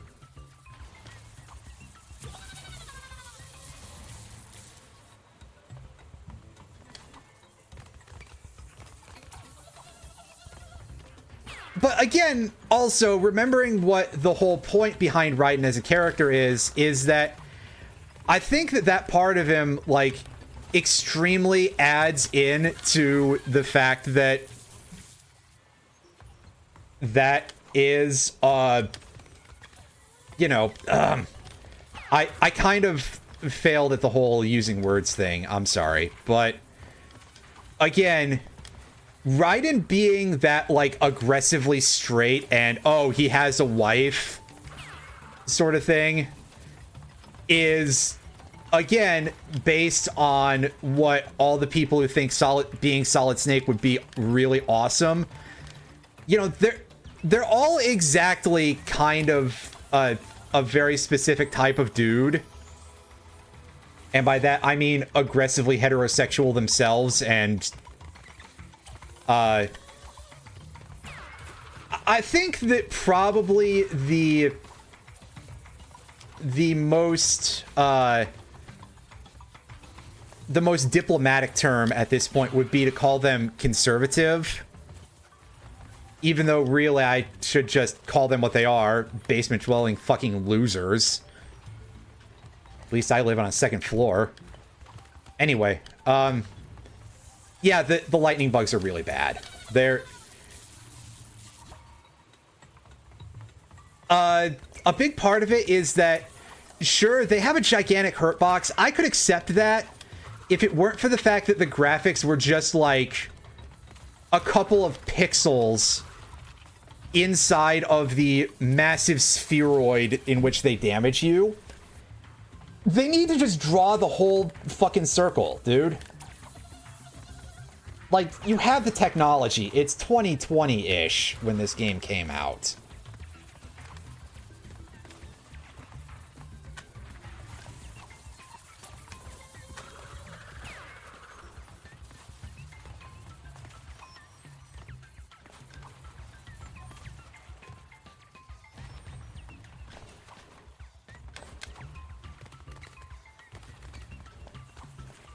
Fuck, I ruined the timing because, yeah, as you can tell, sometimes the locking onto that wall run is not really the best.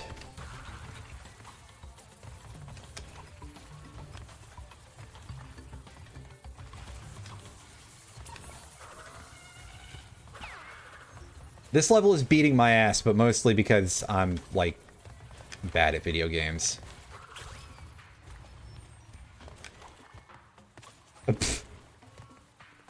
Well, I mean, this is a safer way to do this, I think.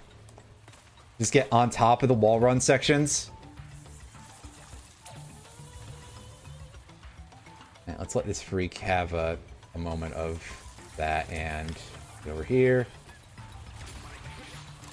Oh, shit. Oh, that's mean. And we almost got... We got through it the first time, but unfortunately there was also the next part where there was a stupid asshole bat in the way. Game, I think you can start with the mercy checkpoints, because oh, this is so much. Like, I'm not saying that I disagree with any of the anything going on here as to whether or not this is like, hey, yeah, have this in your game. We are quite late into the game. This is the second to last real level. After this, we have, I think, Cortex Castle, and then we have the final boss. So, all right, by all means, have these challenges in the game. But also, like, just the sheer amount of stuff you have to do to get between checkpoints so far is quite a lot. And also, yeah, as I alluded to already, the lightning bugs just, like, not having their hurt boxes drawn properly.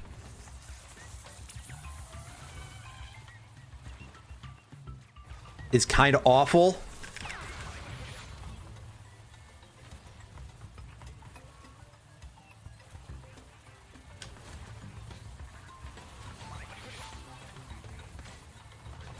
At least this particular shock drop and roll cylinder is easy. Oh god, there's the checkpoint. Fuck. Dang it! We were real close, man. Alright, stop short of that. Oh, boo urns. Are you kidding me?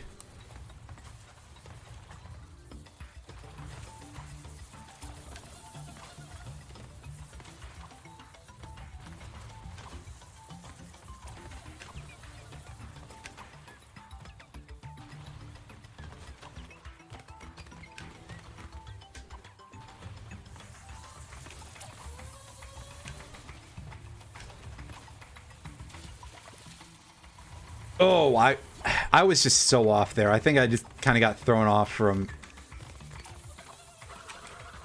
dying on the electrical pole there. Dang it.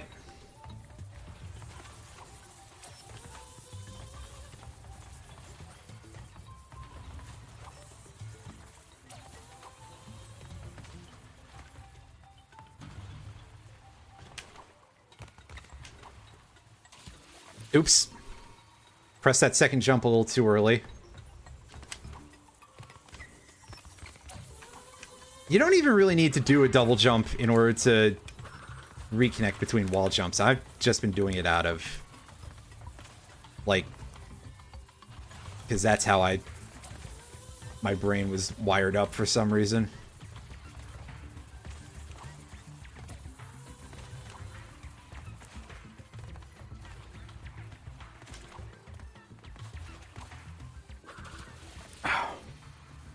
I don't know why I thought I could do that. That's dumb, but...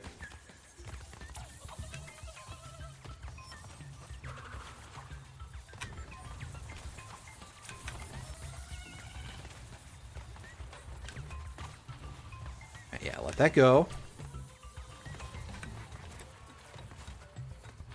Get back on.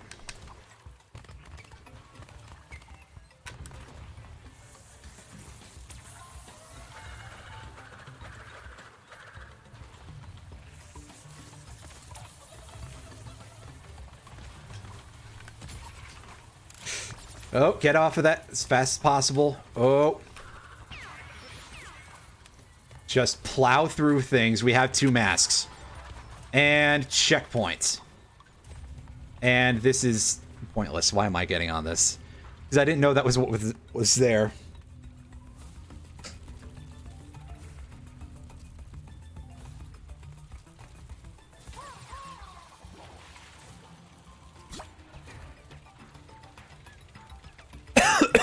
Excuse me. Took a big sip of water there.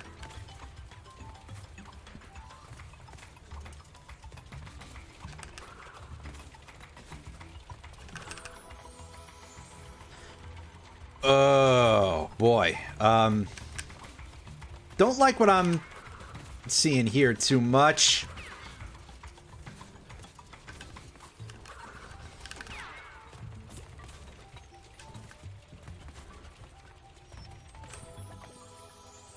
I swear I pressed the button there, but whatever. That's not even the important point. I'm not even sure if I would have cleared it if I had. I gotta remember to double jump the rat guys. They got shields. They probably shouldn't be able to just be spun at regular height.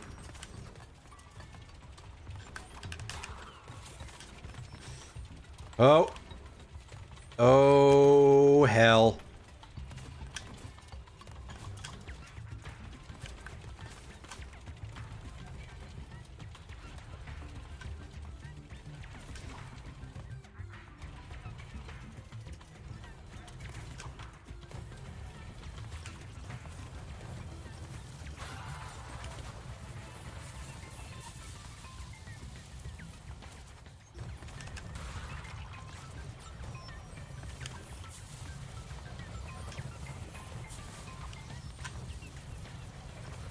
Oh, that's quite nerve-wracking.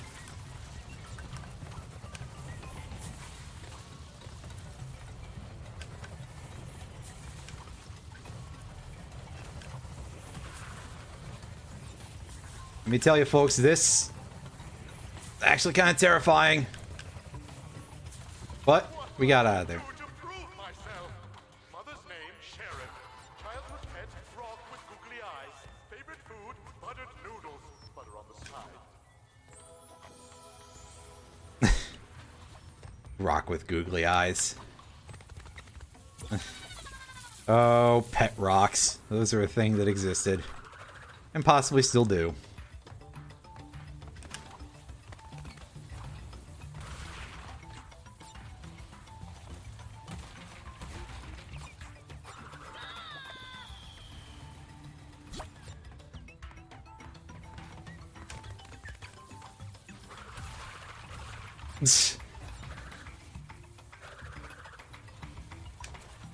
Well, let's not accuse Cortex of being tasteful. That was...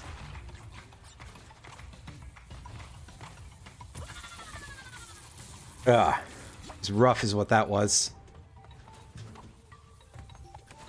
Yep. Get on the wall run.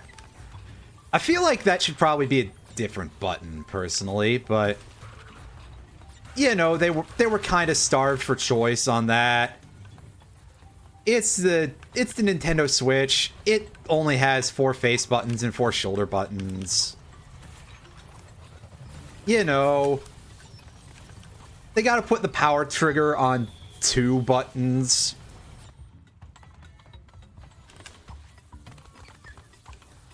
And obviously they can't have the switch button be the power toggle button because you have sections where you're using the special masks and you can't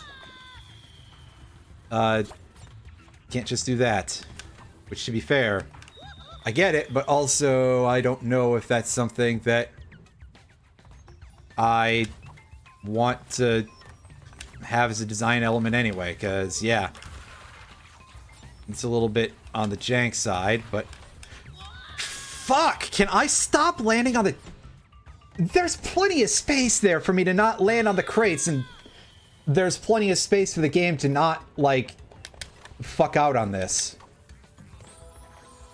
Oh, see, that time it just didn't grab me on there. That's real special.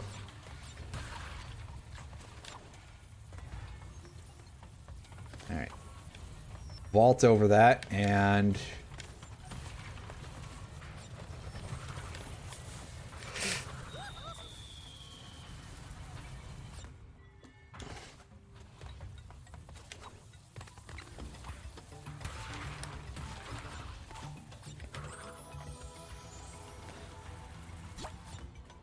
You know what? I'm going to start belly flopping onto that platform just to make absolutely sure I don't bounce off of it.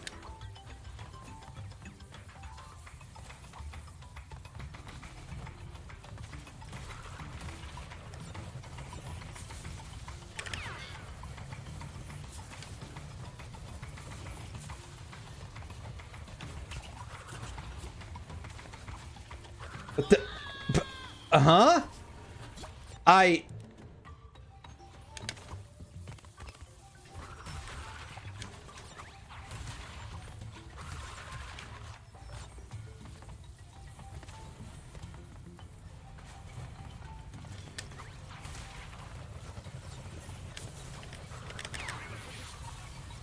That's fine.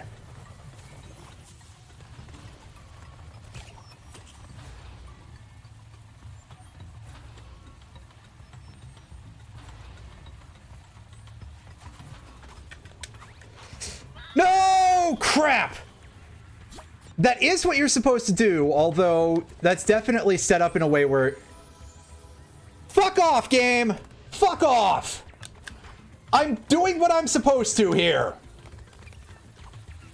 You, on the other hand, need to function properly! Anyway, that part is actually... That's what you're supposed to do, is you're supposed to do a big jump so that way you get enough air for the other platform to come into place. But that's definitely designed in such a way that it will fool you at least the first time. Possibly more. That's some, like, reasonably clever level design, I think. I just have to actually land the slam correctly, and yes, I'm using the slam on those platforms because I don't want to be in a position where I just end up bouncing away because I land on one of the crates.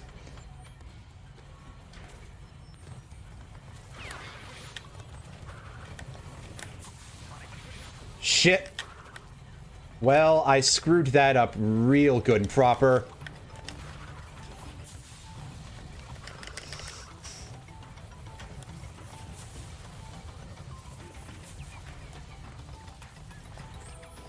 Oh, getting over that shield rat is going to be a little tough. And unfortunately, they do put you all the way back here after that because I don't think there's even been a chance for us to, like, get a checkpoint where we wouldn't be in such a position where we would not have to immediately move. after that. Like, we've been in motion this whole time. Ooh, 50 deaths on this level, and let me tell you, it feels like it. This level also just seems, once again, I hate to keep bringing it up every single time, but levels in this game are just ungodly long.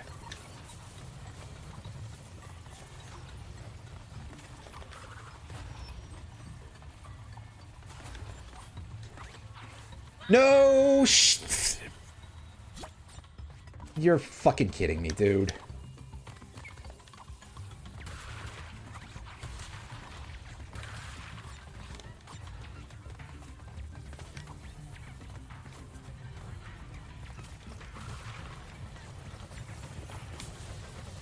Alright, well, crates are removed, so that's start at least. Ah.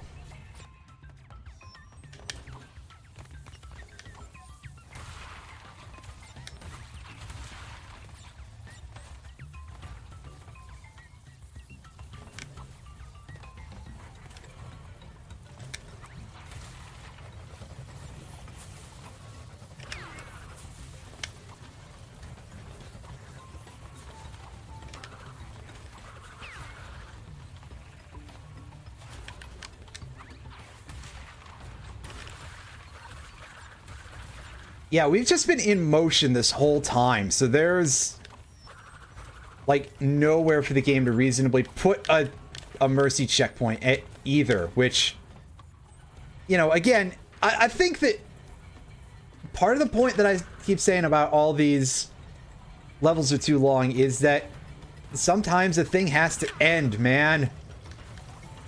I get that you had this cool idea, and listen, I think most of this game is actually pretty cool in terms of the amount of level design ideas they had, but also I just kind of need stuff once in a while to end, because otherwise it's too long. You can just have more levels. You can just have more levels, man. We got out of there. Oh god, what a ruckus. That level was long and brutal and a little horrible.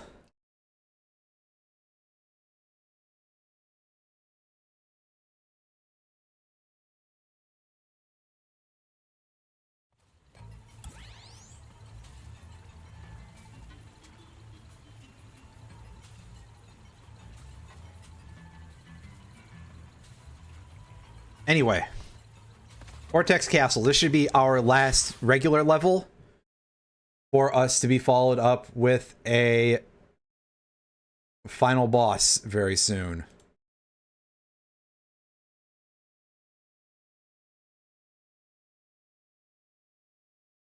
Which, the way this has been going, that final boss will be like 10 times easier than any of the platforming we've had to do up to this point. Excuse me. Alright, so this is going to be our... This castle is a maze. I alone know all of its secret halls and passages. Like the one behind the portrait of Grandfather that opens when you press on his triangular fossa. But how? Yeah, so this, I believe... If I am not mistaken, this level is basically you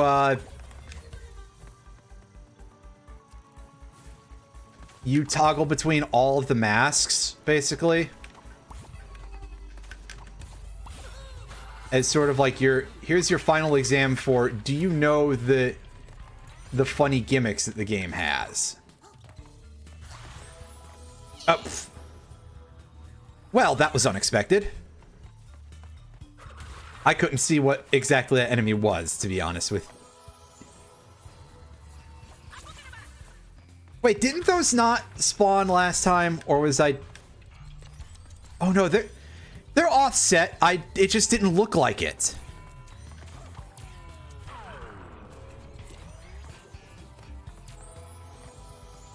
Dang it.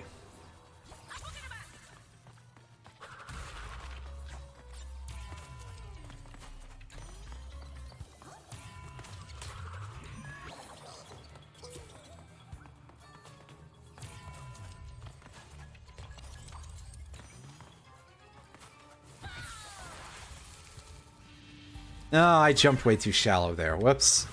Well.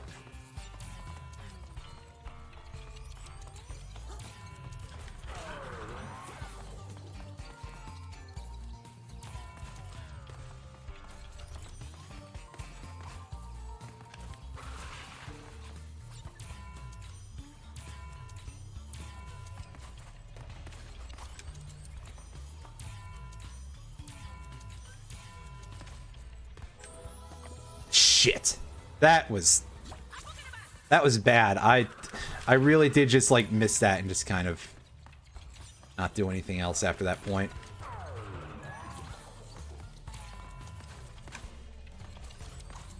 Cross and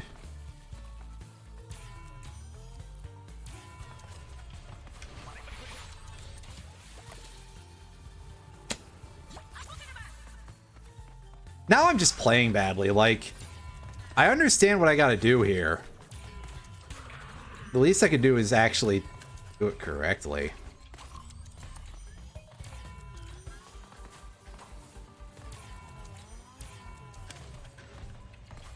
Although, oh, I don't have any depth perception. I really don't have any depth perception.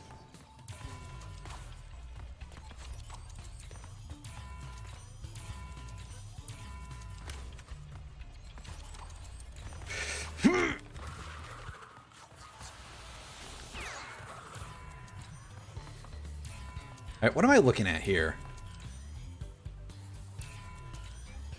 Alright, it goes in kind of a zigzag pattern. Let's see.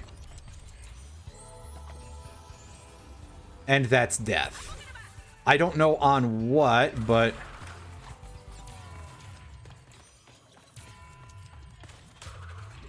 Also, where's my mercy mask gone, game? Are you, like, mad at me because I actually managed to solve the... Well, solve, air quotes, the puzzle that I was, air quotes, puzzle stuck on?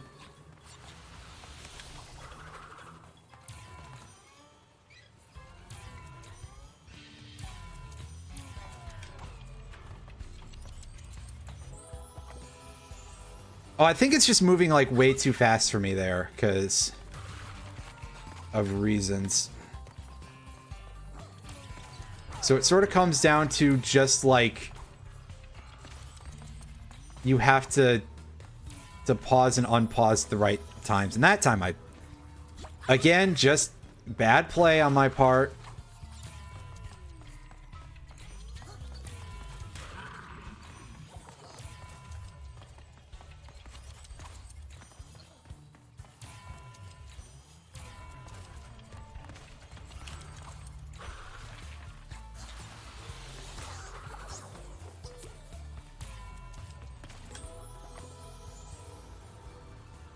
Are you for real? Like, how far out is that thing sticking? That's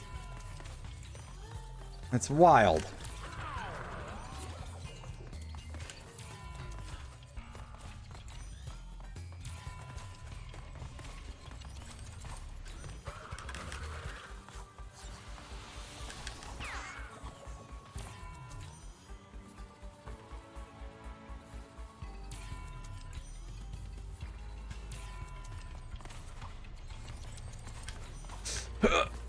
Yeah, that's tough.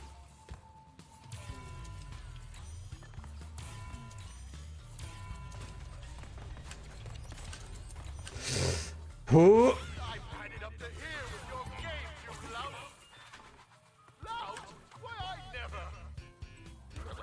What is it? Am I seeing double?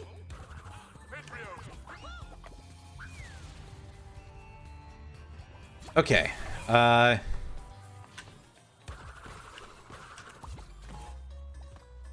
Hey, look, he's doing a thing like in Generator Room with the screen there.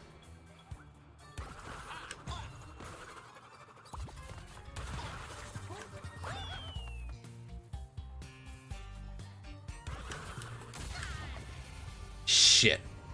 You're asking a lot out of me this time, game.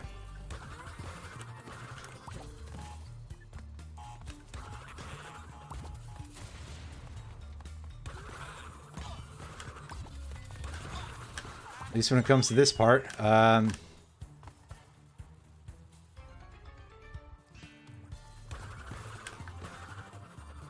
say, surely we cannot go under, right?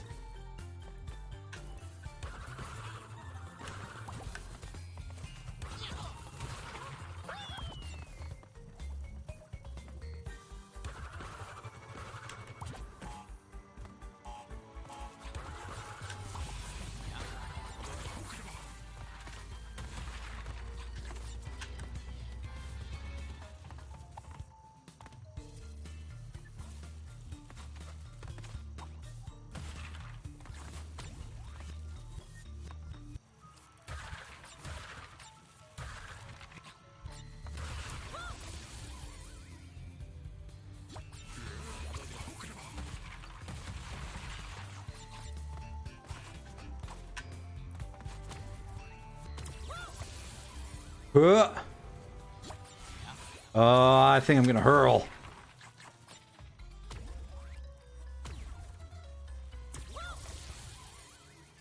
Really? It's that slow? Serious? Why? No, why though? Why is it that slow? It doesn't need to be. That's just rude. A thing I do like in platformer game design as just a general like thing is when you have developers who take something that is like a worse version of something, right? Like they'll take a slow platform, or they'll take something that, you know, you can only fail 3 times at, as opposed to the version that you can only fail once at that you've seen earlier in the game. And they make that supposedly easier version of something into a much harder challenge. I think that's neat. I also think that these fucking lasers should not be instantly killing me while I have the mask. But maybe it's because the one that I ran into there was like the end of a level, or the barrier of a level. And also, again, the fact that I can't like multi-tap that thing really fast, which I know is to like prevent cheating. So that way you can't just be like, okay, yeah, I'm just gonna keep spamming this and keep inverting my gravity back and forth and get through everything super duper easy. Sure, I get it, but also I think it's creating a challenge in some of these that I don't know if it's intentional.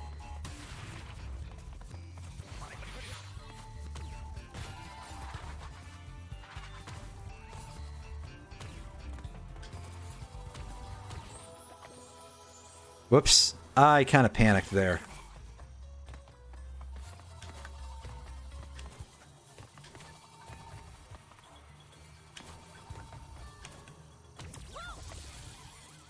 Oh God.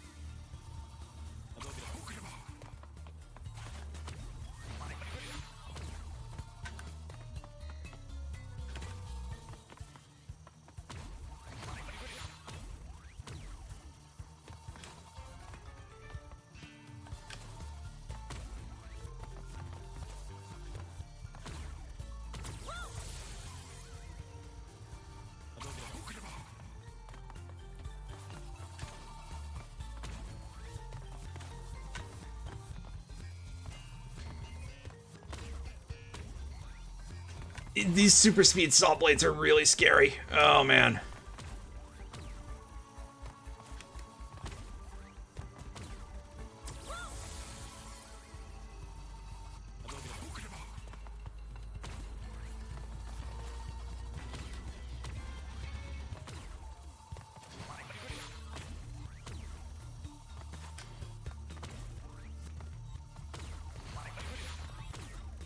Fuck it, just use that, I guess.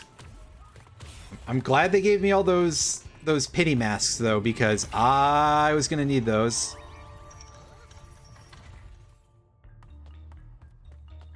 That's more than a little bit rough. Quit struggling. Don't make me. Help! Anyone! We have an evil doppelganger situation. I'm not a doppelganger. I'm... No, forget. Alright, so... there's some stuff going on here. That's neat.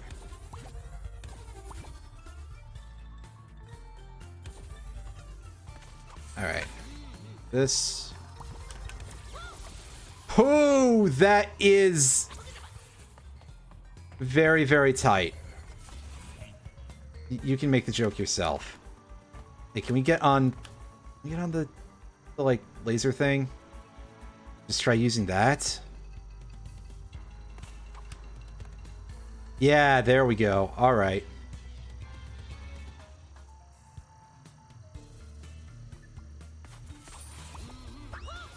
Oh, shit.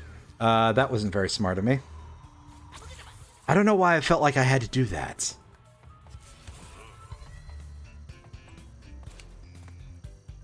I did.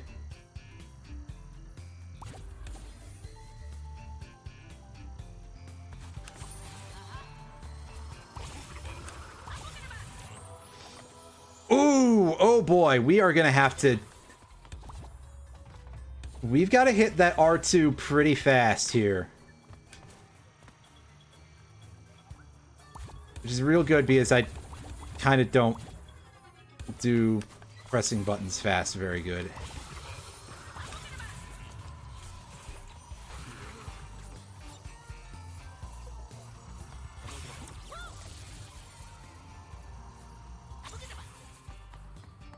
But I'm getting the hang of this part. This is... again, this is cool. Like, yeah, obviously this is harder than fuck, but like... it feels kind of earned, you know? If that's the term. Which I say it is for now.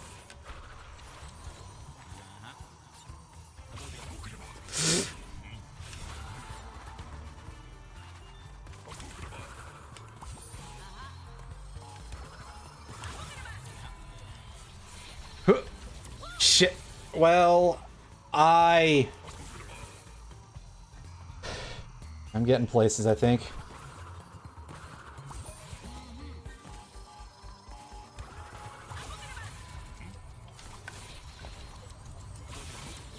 Oh, I gotta press that real fast, but the prospect kind of scared me a little bit. I don't know why. I don't have to worry about the nitro crates once I'm off of them.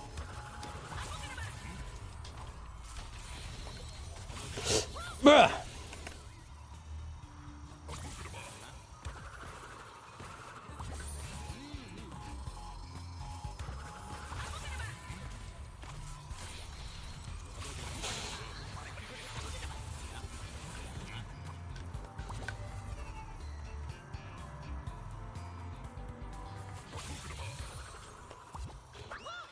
Oh, shit.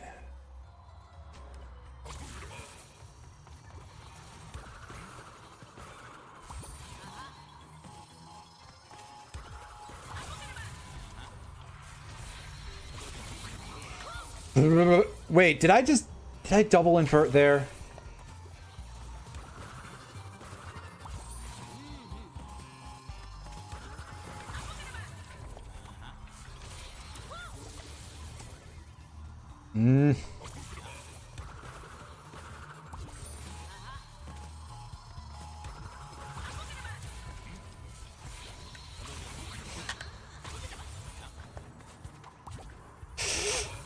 Oh, shit. Gotta actually land on that next platform.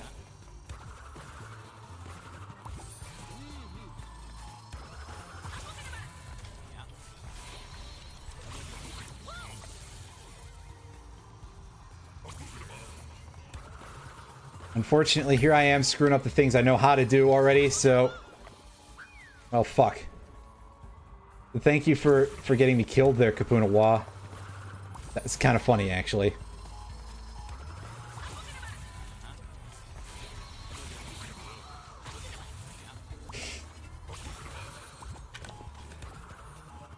No, no, no, no, no. Fuck, fuck, fuck, fuck, fuck, fuck. Boo, boo, boo, boo, boo, boo, boo. Earns.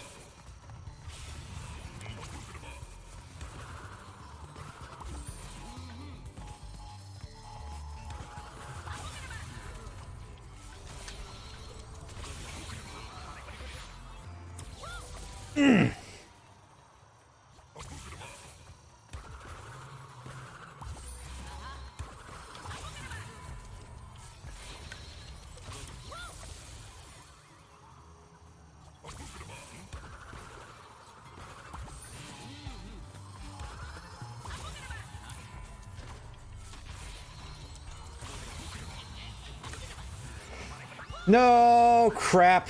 That didn't go well.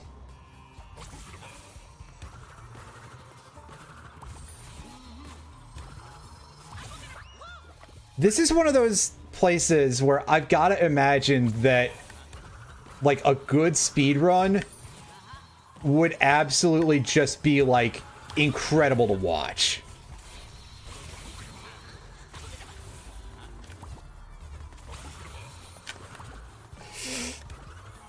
Oh, shit. I screwed that up horribly.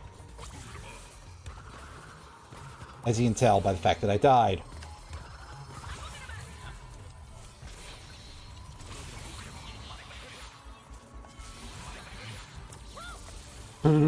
I don't know what happened there, but it was fun, that's for sure. Hey, give me the... Why'd you take that away from me, game? That was weird.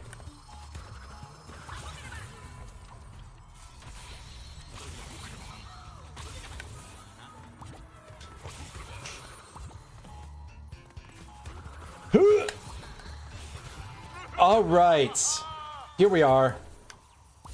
I've got to figure out what I'm doing with this thing.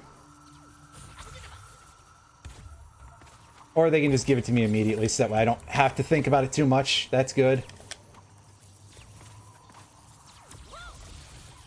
Less good is the fact now that I no longer have the pity masks.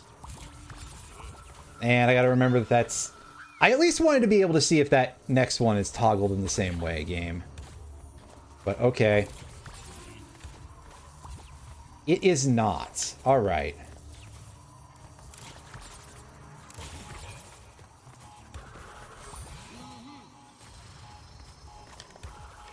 No shit, I keep doing that. It's a really bad habit of mine.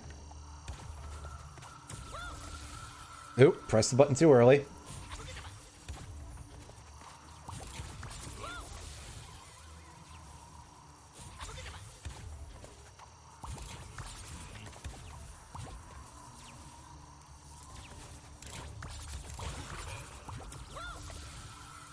What am I doing? The answer is I'm screwing this up horribly.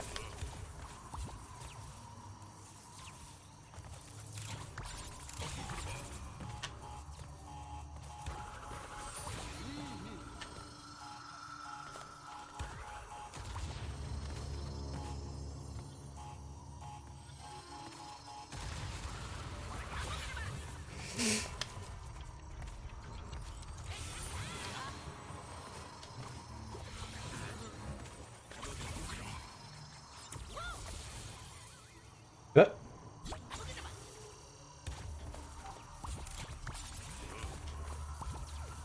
this is really something. In particular, it's something out of a fucking ROM hack, but I mean, still really something nevertheless. Wow, that was a very strange thing I just did there, that's for sure.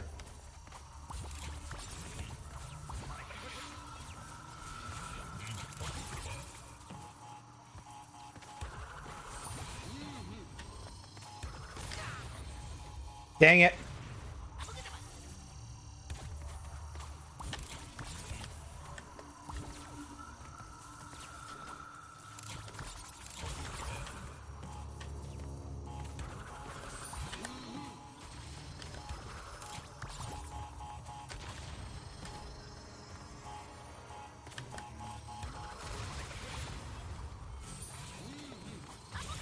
Why did you not give me that game? Why did I have to go back for it? And then get kicked out of what was otherwise a fine run up until that point? Also, those drones fucking suck. Oh, boy. This is definitely... Again, there's bits of this that are tilting me a little bit, because this is, like... This demands a certain level of precision, I would say. Like, this is a skill check. Which is fine. I'm not here to be like, oh yeah, this is too much. This is... I feel this is within parameters.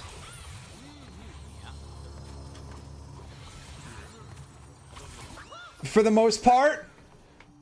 But I think that if you're gonna have something that's that much of a skill check, then there's definitely certain bits of off here and there that should not be permissible. Like, basically, I should get up to the line and get the mask, I feel like. I shouldn't have to be in a position where it's like, oh, by the way, we forgot to let you get that. You're gonna have to backtrack for it and do a jump.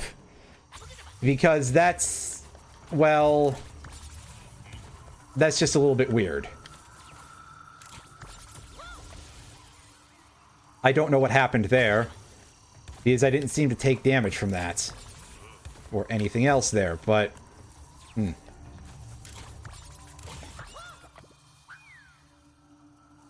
I'm trying with that jump at least, but... I assume at this point I'm mostly just trying people's patience. My brain shut off for a second.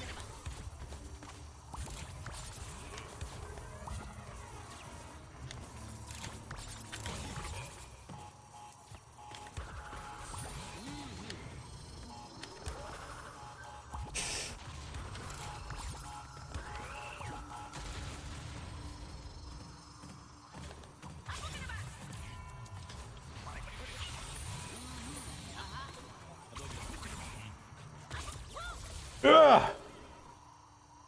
That's so tight. Like, I gotta imagine they probably want me to actually get on the platform with that, but like...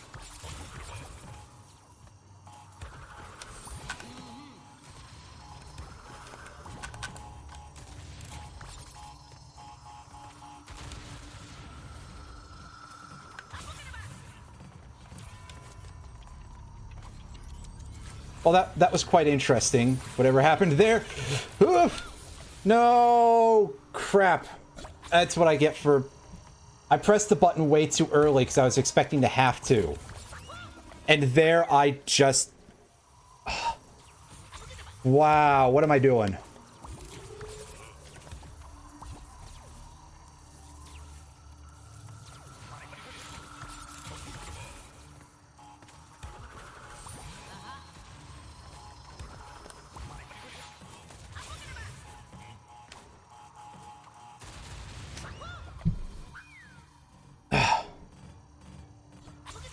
That whole one went incredibly weirdly, so... I don't know what to say there.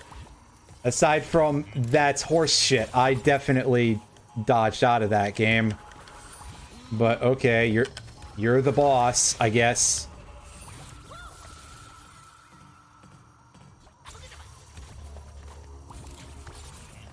I feel like a thing that would be kind of funny here...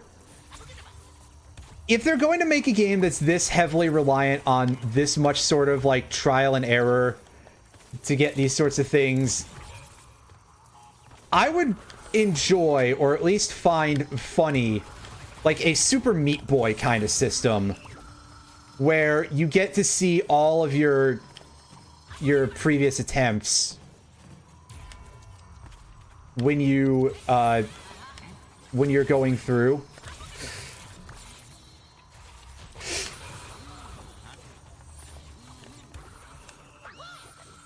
Oh, fuck, dude. The amount of, like... Yeah, no, I'm not accepting that, actually. I didn't even... Oh, boy.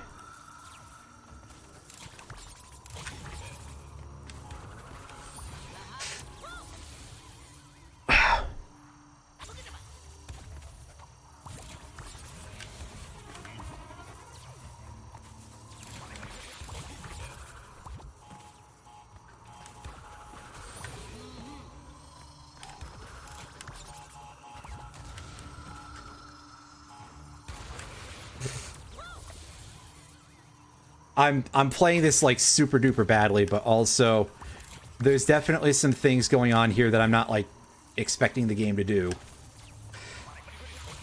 Okay, that was on me, but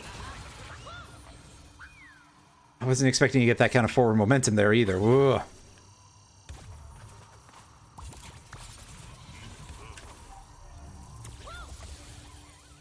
Whoops.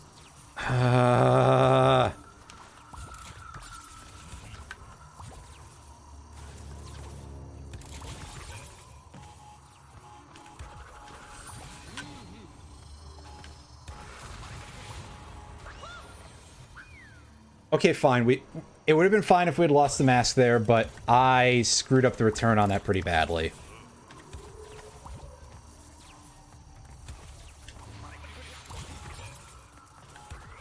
Now would be a good time for us to not lose the mask on this. It would help if I didn't just drop straight into the lasers either.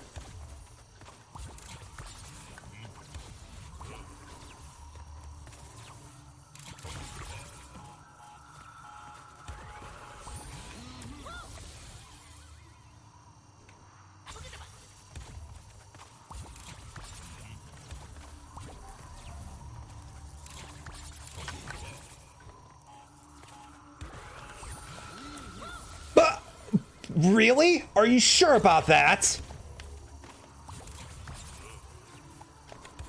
Because let me tell you, folks, as much as I believe in the idea that at some point you got to be responsible for your own shit gameplay, and that time I did play it badly, there is also a time where you can say, no, this is the game's fault for being badly designed. And we've run into a couple of positions in that here.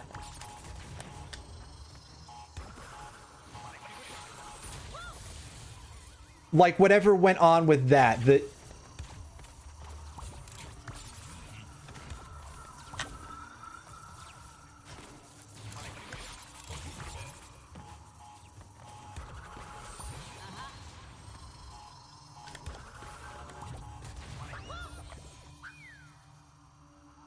I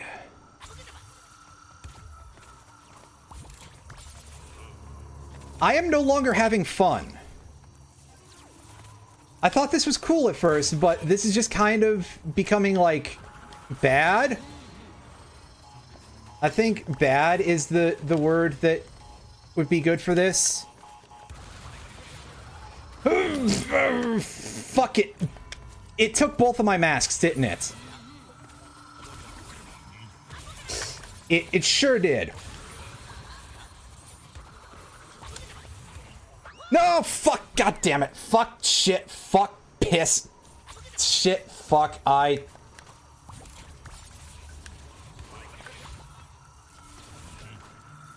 keep touching the belly flop button by accident.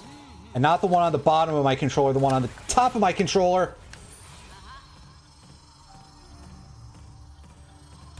Yeah, exactly. That's the thing, is that this is a fine idea for, like, half as much of the runtime as it's given here. Now, it's just turning into ROM hack shit.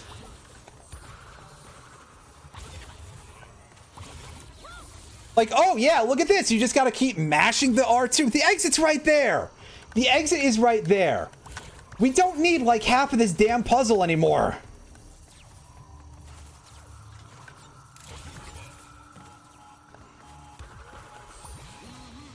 And it's quite unfortunate because, again, I don't think that a lot of this design is bad.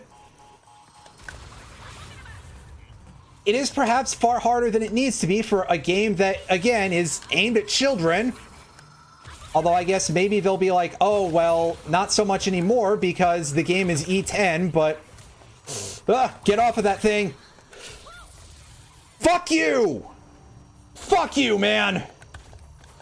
My other big problem with that is that also, no, those laser floors, because they are a hazard and not a pit, you would not normally immediately die from those in any other Crash game, but this one just wants to be real special.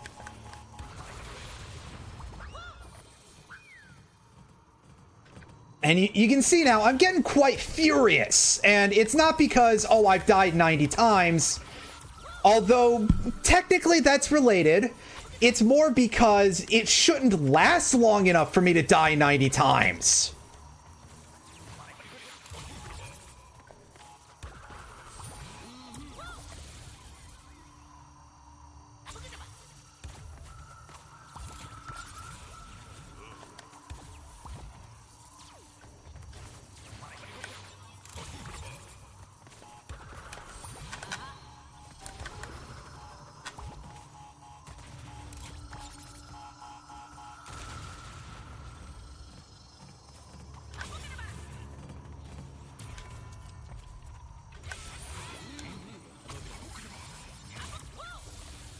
Fuh!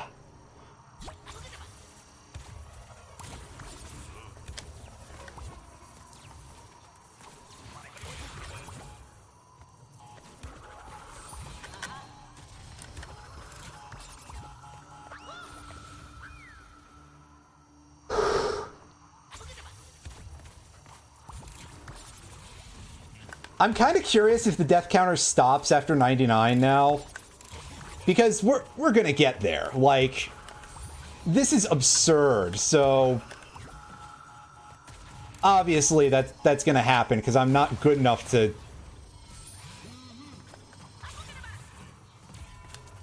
And, yeah, also, somehow that counted to kill me with the explosion.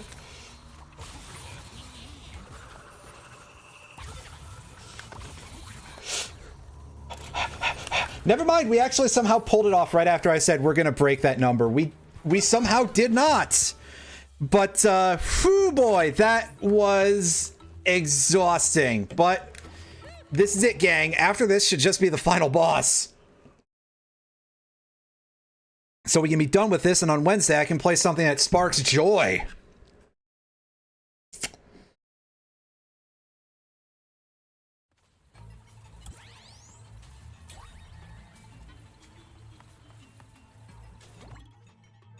And here we go. Boss time. The past unmasked. Again, I really kind of wish that they went with like an actual like PS1 art style for this. Just as like a side little, I think that would be fun. I haven't gotten out of the anger tone yet, unfortunately, but you know. I suppose maybe it's like arguably the Insane Trilogy stuff is supposed to be like a separate timeline or something, but Hear how stubborn I used to be? Yes. I need to stop him from making you. But I can't kill him because that would kill me. So I guess that means I'll have to kill you. Cortex is very, very dumb and goofy. Alright, so what are we dealing with for the final boss here? Did you jump on the shoot-o-matic? Cheater!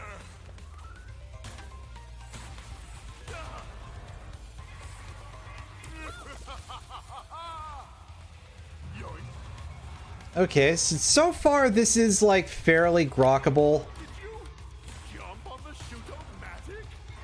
Cheater! Unbelievable! Sorry, I mean that in the sense of like I can grasp it, not... Yoink.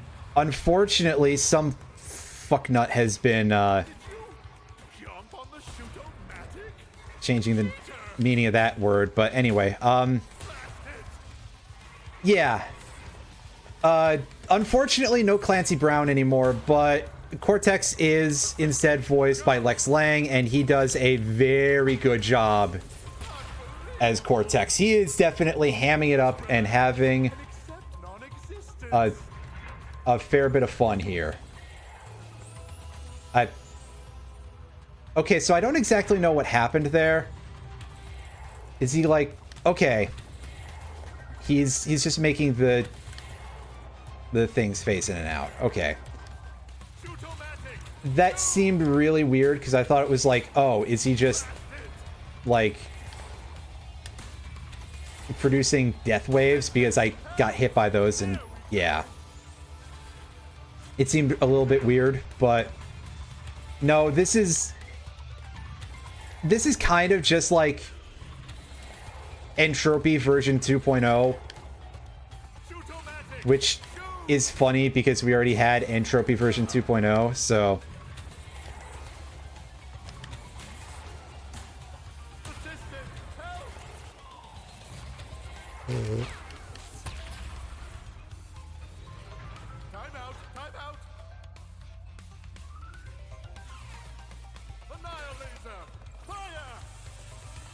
ah, yes, this is Engine from Crash 2, if I recall correctly.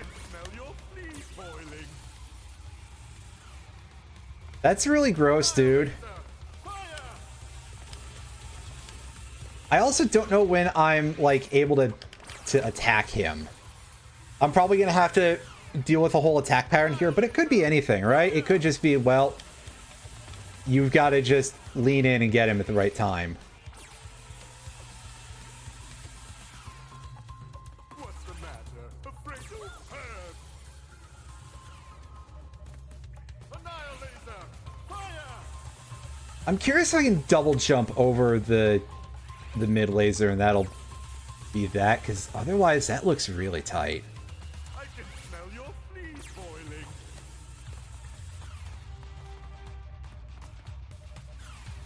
Careful, I might flip. Yes, your whole world is upside down. Oh, Confused, disoriented.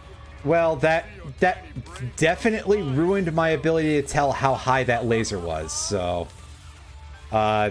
props, dude, I guess.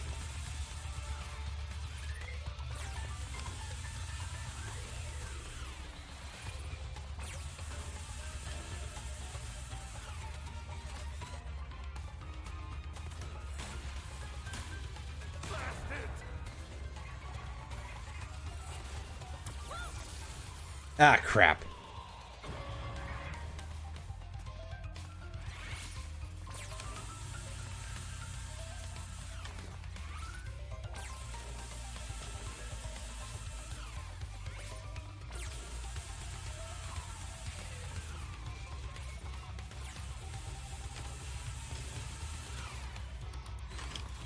Anyway, yeah, I guess Cortex is probably like the one character that in any Western property that's not a Valve thing that they permitted to have actual voice acting for. The one that's allowed per decade. Oh boy, this is gonna be rough. There we go. Ready? Slowly. Ready, set. Cower before Cortex. Ooh. Alright, so yeah, we're definitely getting, unsurprisingly, into the a lot going on sort of territory here. Cower before Cortex.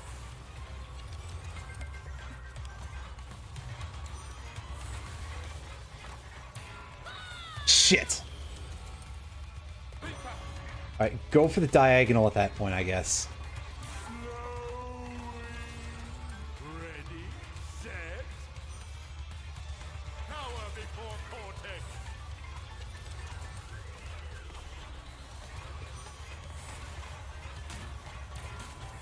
Unbelievable.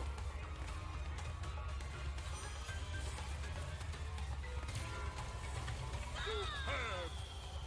Whoops! Slowly. Ready, set. Cower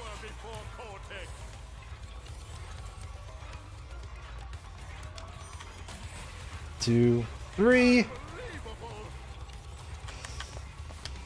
Yeah, use that shadowing effect that I mentioned that I like.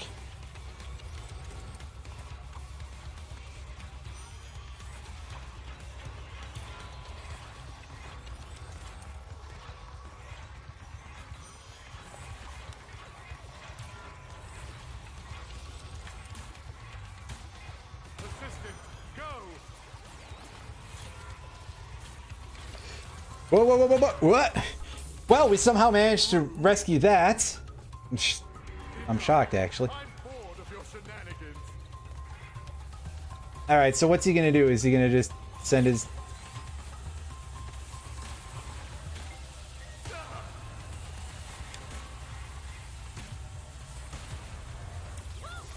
Oh, crap timing there. Ooh.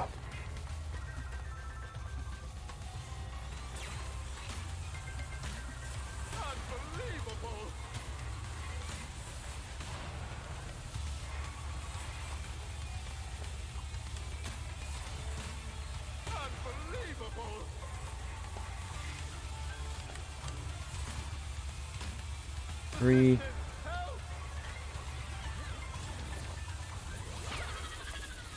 Ah, dang it.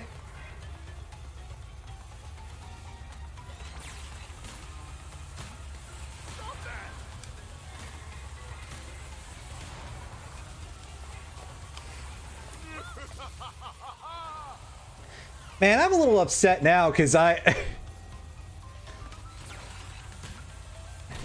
completed the phase, but unfortunately I got hit right as I was dealing the hit to him, so you know, unfortunately I gotta redo it anyway. And that's what I get for trying to go too early.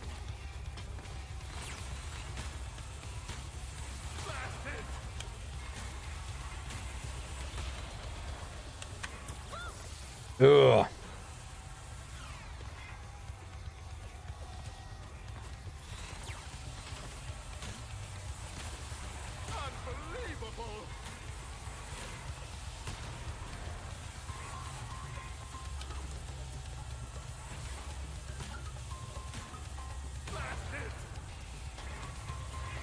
Fuck.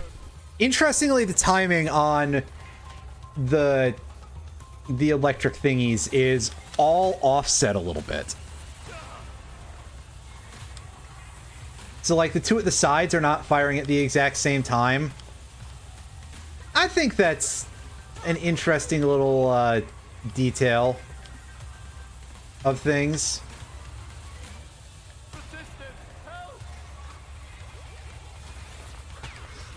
Oh, make sure you get over the laser. Oh, I see. So he's gonna... Okay. So is this gonna be where we have to get all of the last few hits? Like, all in rapid succession? That would be interesting, at least, I think.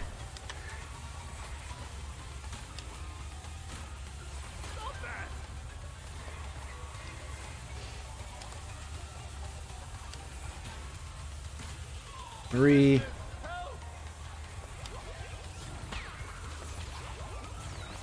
All right. I think I gotta make sure that I single jumps that way I don't get right into that guy's bullets.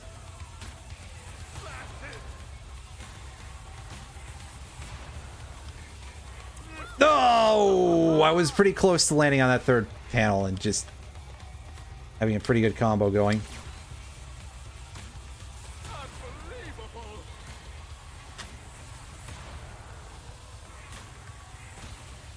Three. 2, 3.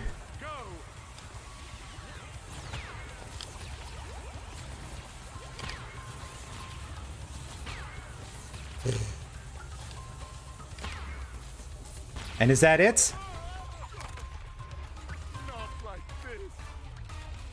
Come on, you gotta have more going on, right?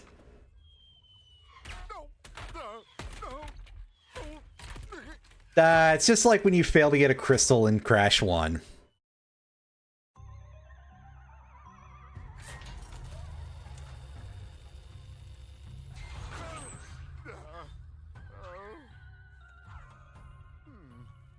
have taken a hit to the old temporal lobe. But a fallen foe can only mean one thing.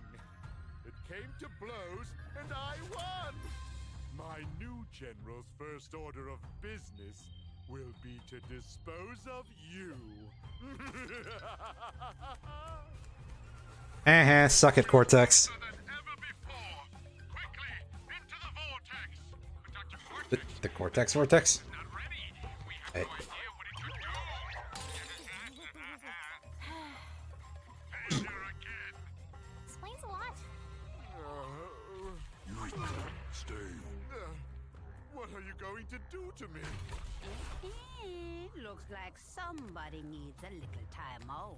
Somewhere he can't cause any trouble. Enjoy the end of the universe. And they give him the suck, and that does it, I think. is back and ready for you.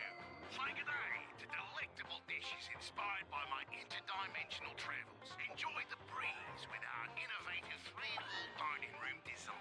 Then goes diner. Health and safety rated D. For delicious. Warning, D is a failing sanitation grade and does not stand for delicious. Thank you, Dingodile.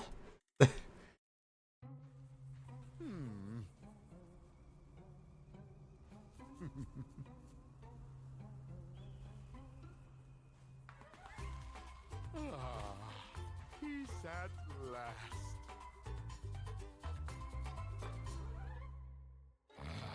Oh, almost there, good thing. Yes! Victory! Hey, Crash, you're in. 5, 4, 3. He's gonna say he's holding the controller upside down. That's the true speedrunner strategies.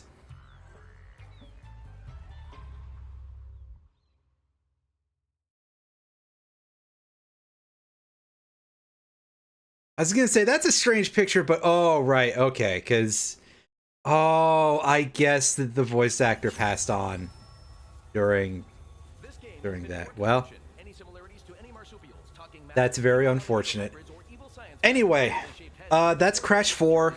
We've beaten it. I'm not gonna go and do Wumpa allergy. well very much of the post game content. I'll show off a tiny bit of the inverted stage just to be like, hey, yeah, this is what you do with it. 90s nostalgia. Inability to So there's a phrase that is commonly repeated when it comes to creating things, and that phrase is kill your darlings. It means that sometimes you just need to stop. And that's the advice that I would give to quite a few things with regard to this game. That all of these levels, all of them, I think, are just too long. Made even worse when you come to the fact that all of them have some sort of auto-scrolling, or you're waiting on a platform type of segment, or rail grinding, stuff like that. Things that just make the level longer and realistically could have been taken out just fine. really nice things about you. We even And also, the difficulty is just generally tuned like way too high. Crash Bandicoot stay at insane This is a game where you absolutely do not want to go through this with lives, because you will never see the end, I don't think. It's ridiculous. Even compared to Crash 1, and I know that Crash 1 has this reputation of being very, very hard. And it is. It's not easy, with a large part of the difficulty coming from, you know, the idea of actually getting 100% save. That is where a lot of the brutality comes in with Crash 1. So, it's not weird, I'd say, for there to be a hard Crash game, but I think this goes above and beyond the pale. That said, when this game was on the ball, it was extremely good. There are a lot of very good ideas in here in terms of platforming. Quit going to sleep, Switch. Fuck you. It's the credit sequence. Relax. And yeah, this is nowhere near as good as the previous the games in the Insane trilogy, the PS1 trilogy, whatever you want to say about them. I would say that this probably is not as good as like Crash Twinsanity either. So big kind of this could have been so much better of an experience vibes here. And I don't really, I have no issue with people who actually like this. It's fine. In that regard, hey, you like whatever you like. It's not offensive outside of the design issues that I say of like, hey, too long and stuff. But I'd rather have that than the levels be badly designed and short, right? Like, okay, if they're good and they're overlong, fine, I'll deal with that. I knew a Nicholas Tremblay once. I don't think he was that guy, unfortunately. If he was, I'd be asking him for some fucking money right now, but I digress. Anyway, so on the other hand, I do also want to talk about something very important here before we get into seeing any of the extra challenges, is that you've probably noticed that for each level, there are 6 gems available, plus an additional 6 for what the game calls an inverted stage, which I will demonstrate one of those, but I'll spoil what they are now. The inverted stage is the same level, but flipped horizontally, and with a different art style, which frequently makes visibility much worse. So that's a bit of a not perfect idea, but also it's like, hey, each stage you get 2 copies of it and another 6 gems to boot. And there are time trial relics for every stage. And I believe there's time trial relics for the inverted stages too. There's only 34 levels in here, but each level is packed to the gills with more shit to pick up than Donkey Kong 64 levels. And I think part of that is that I don't know how many people would have bought this game at with 34 levels at $60 for just doing that, for just the regular amount of stuff that you would get in a Crash game. Because even if you're very, very bad at this game like I am, I think that I probably could get that in, like, I don't know, 25 to 30 hours or so if I tried to get all the boxes in a stage, get all the time trial relics. I'd probably have to, like, look some stuff up for that too, but whatever. If it was the grade of collectibles that were in Crash 3. But that doesn't fly anymore, because while the price of games hadn't gone up at this point, with the big asterisk of, yeah, Nintendo was going to cause a problem very, very soon, and, we're gonna prime the pump for the jack up that they do now with the $70 Tears of the Kingdom. But yeah, whole other story there. The price of video games has not gone up numerically, but in terms of people's ability to spend that money, the price of everything else has gone up, and wages have not risen to meet them. So technically, yes, video games are more expensive even at the $60 price point, which, by the way, the $60 price point is not as high as some games were at in the 80s and 90s. So they have, quote unquote, gotten cheaper, but they've also gotten more expensive, especially when you consider anything on disc, which is very cheap to remanufacture. So I think that there's probably some extent to which they might have wanted to make sure that this was a thing that people got their money for, but it's done in the crudest, crassest way possible. Like, I think I've played mobile games that are less evil in terms of that level of, okay, no, I wouldn't actually go that far. But to me, it's like, it's not good. It's a very, very underwhelming decision. You could have just sold this game without all of that horse shit for $40 and everything would have been fine. Consequently, I have heard nothing about a possible sequel to this game. Switch, please, don't even. I'm going to go into Wikipedia and see if there's anything about any future Crash and if the shift, one of my shift keys is like not working properly, so yeah. Alright. Multiplayer game Crash Team Rumble. 2024 video game leaker Liam Robertson claimed that Activision had canceled what could have been a direct sequel to Crash Bandicoot 4, submitting alleged artworks and story concepts as proof. The project was pitched by Crash Bandicoot 4 developer Toys for Bob and was to feature multiverse elements and a crossover with Spyro. Robertson argued that Activision canned the game in early stage of development because it considered Crash Bandicoot 4's sales underwhelming and found live service games preferable. So yeah, it's because they're being fucking idiots, because that's Activision for you. But and also they had at the time, I think they had given Toys for Bob the axe at the time until they dug themselves out from under Activision's thumb. Yeah, that would have been in a period where Toys for Bob was just barely putting their asses back together. And yeah, exactly. That's the thing, is that yeah, shit's not cheap anymore. So yeah, let's see if there's full data on sales here. In the United States, the game finished as the 11th best-selling game of September, despite being released in October. October 4th is considered by the NPD Group to be the last week of September, whatever.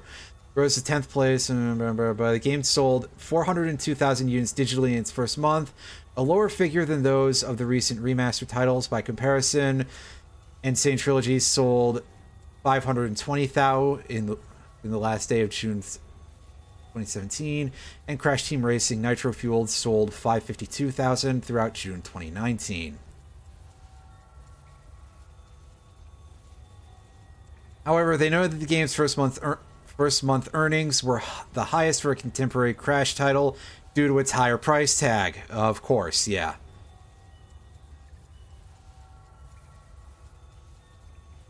So they don't give physical sales, but they say that the digital sales were less than that of the Insane Trilogy. But yeah, I suppose I'm not surprised by that. But also, like, guys, you're gonna cancel this because you want a live service game? Well, okay, to be fair, this game doesn't deserve a sequel, I feel like, almost. This definitely needed a little bit more time to be, like, calibrated and everything, as I've sort of alluded to. But not necessarily a bad game.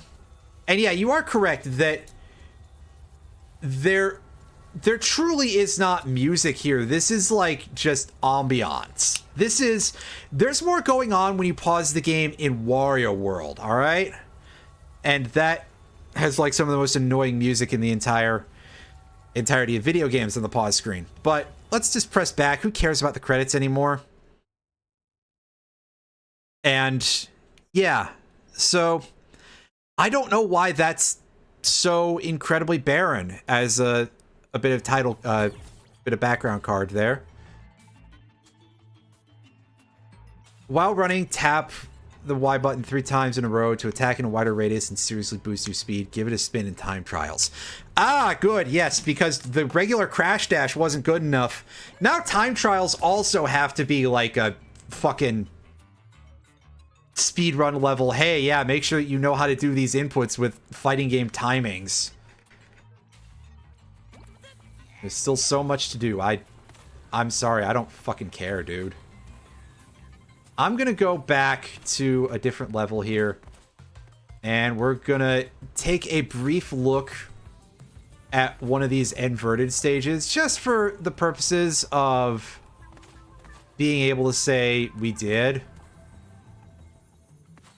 Is Out for Launch the one I liked? I think this is the one that I really liked.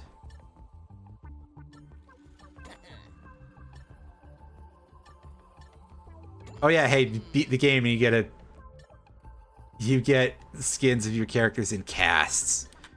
Incredible.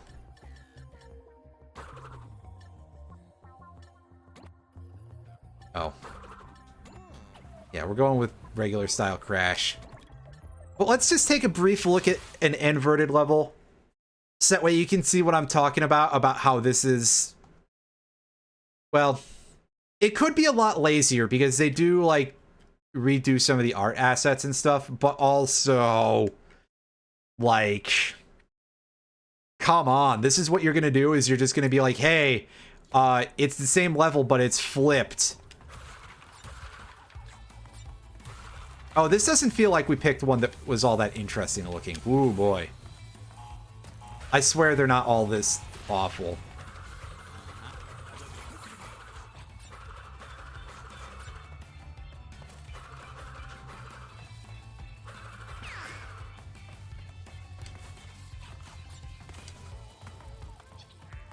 But this is still kind of... This is quite underwhelming. This is how they wanted to... This is how they wanted to expand the game. To make sure that it had enough things to keep you occupied. I guess.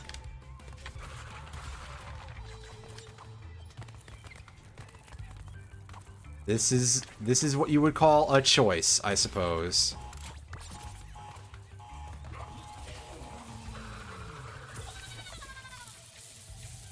Oh, all right. That's that far up. Okay, I couldn't tell.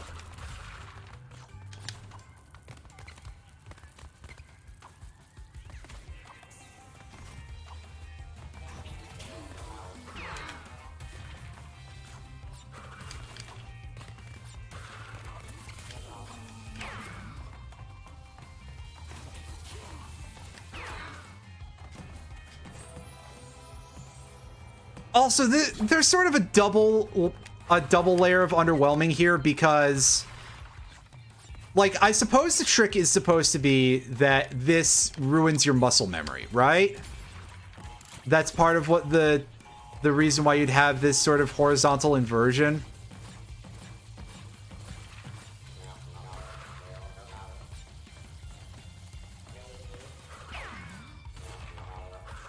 Is so that way it's like, oh yeah, you know that stage that you thought you memorized? Well, now you've got to make sure that you do your inputs the other way around. Now, for someone like me who doesn't really memorize things in platformer levels very well, that doesn't actually have an effect. So in this case, my brain damage is a bit of an asset. That kind of rules, actually.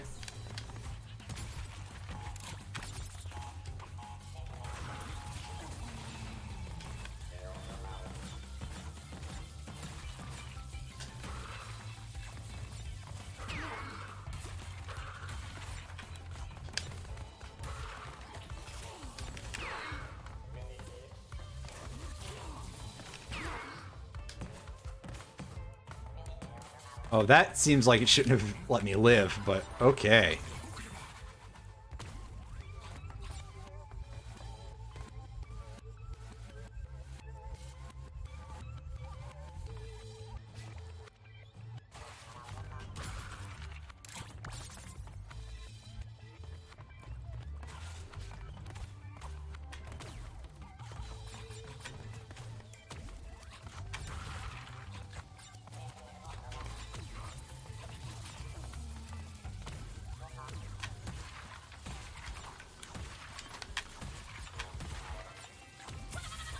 Ugh!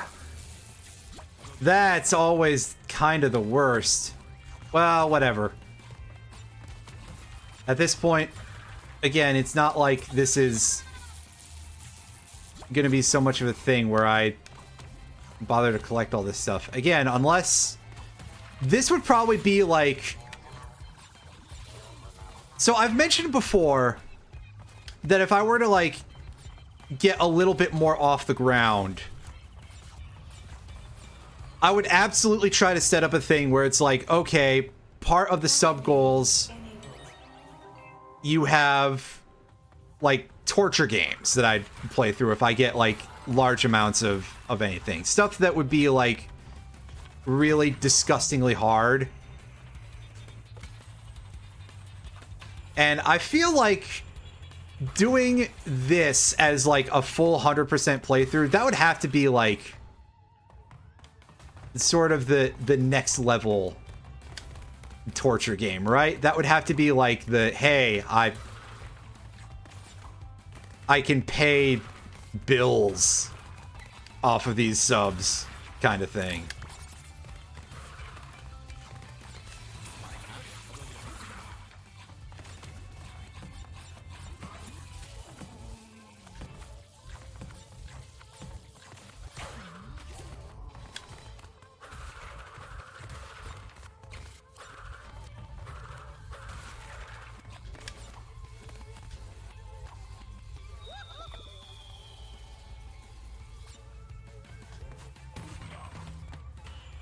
Anyway. Wow, alright, game, sure. That feels entirely unfair, actually. That's kind of bad.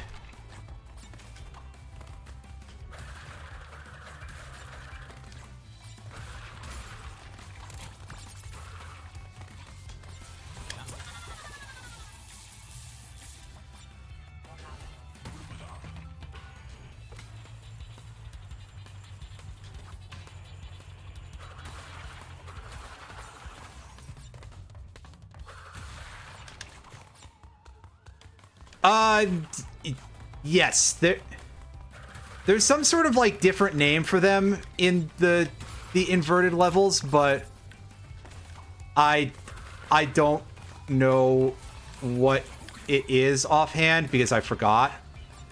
Other than the fact that there is something, because, you know, why not have lore for every bit of a thing in a platformer?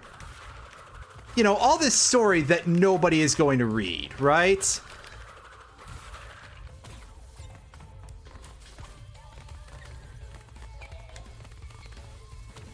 Although, granted, I am absolutely the... Did I take a hit there or not? I don't know. I'm absolutely the sort of person who, like, has a certain enjoyment of sorts for all of that lore for games that nobody cares about. Oh, yeah. Gotta make sure you jump that. Whoops. I thought that that would be, like, you'd get popped up automatically on your own, but I gotta remember it's this game. They don't do anything for you if they can avoid it.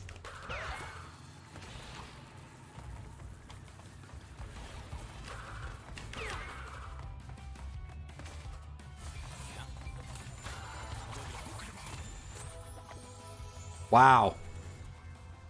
It is a little bit, a choice.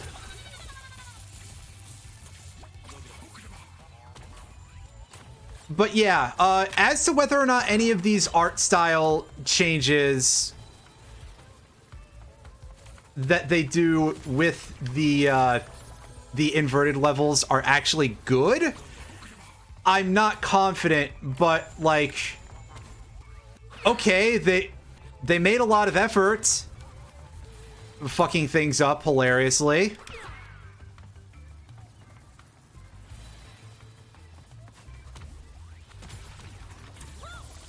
Oops.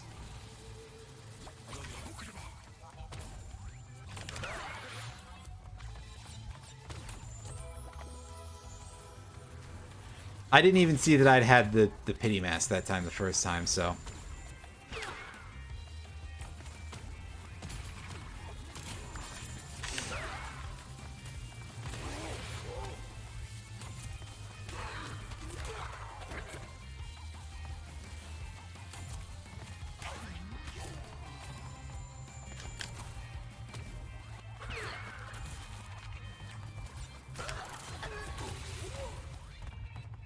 God, this level really is just, like,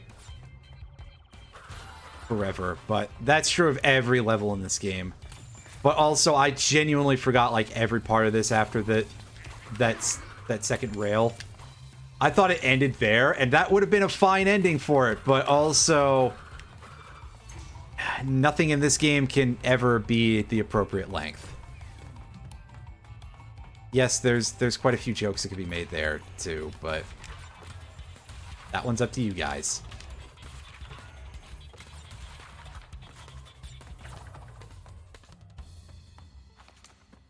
Anyway, yeah, that's more or less what... oh god, that's actually... that even looks worse than than what we were looking at before. So that's a rough idea as to what one of the inverted levels are like. And yeah, hey, look, whole other 6 gems in this to unlock a skin. Just yeah, really, really underwhelming. This game could have been so much better. It could have been, I don't want to say it could have been so much more, because the problem was it needed to be so much less.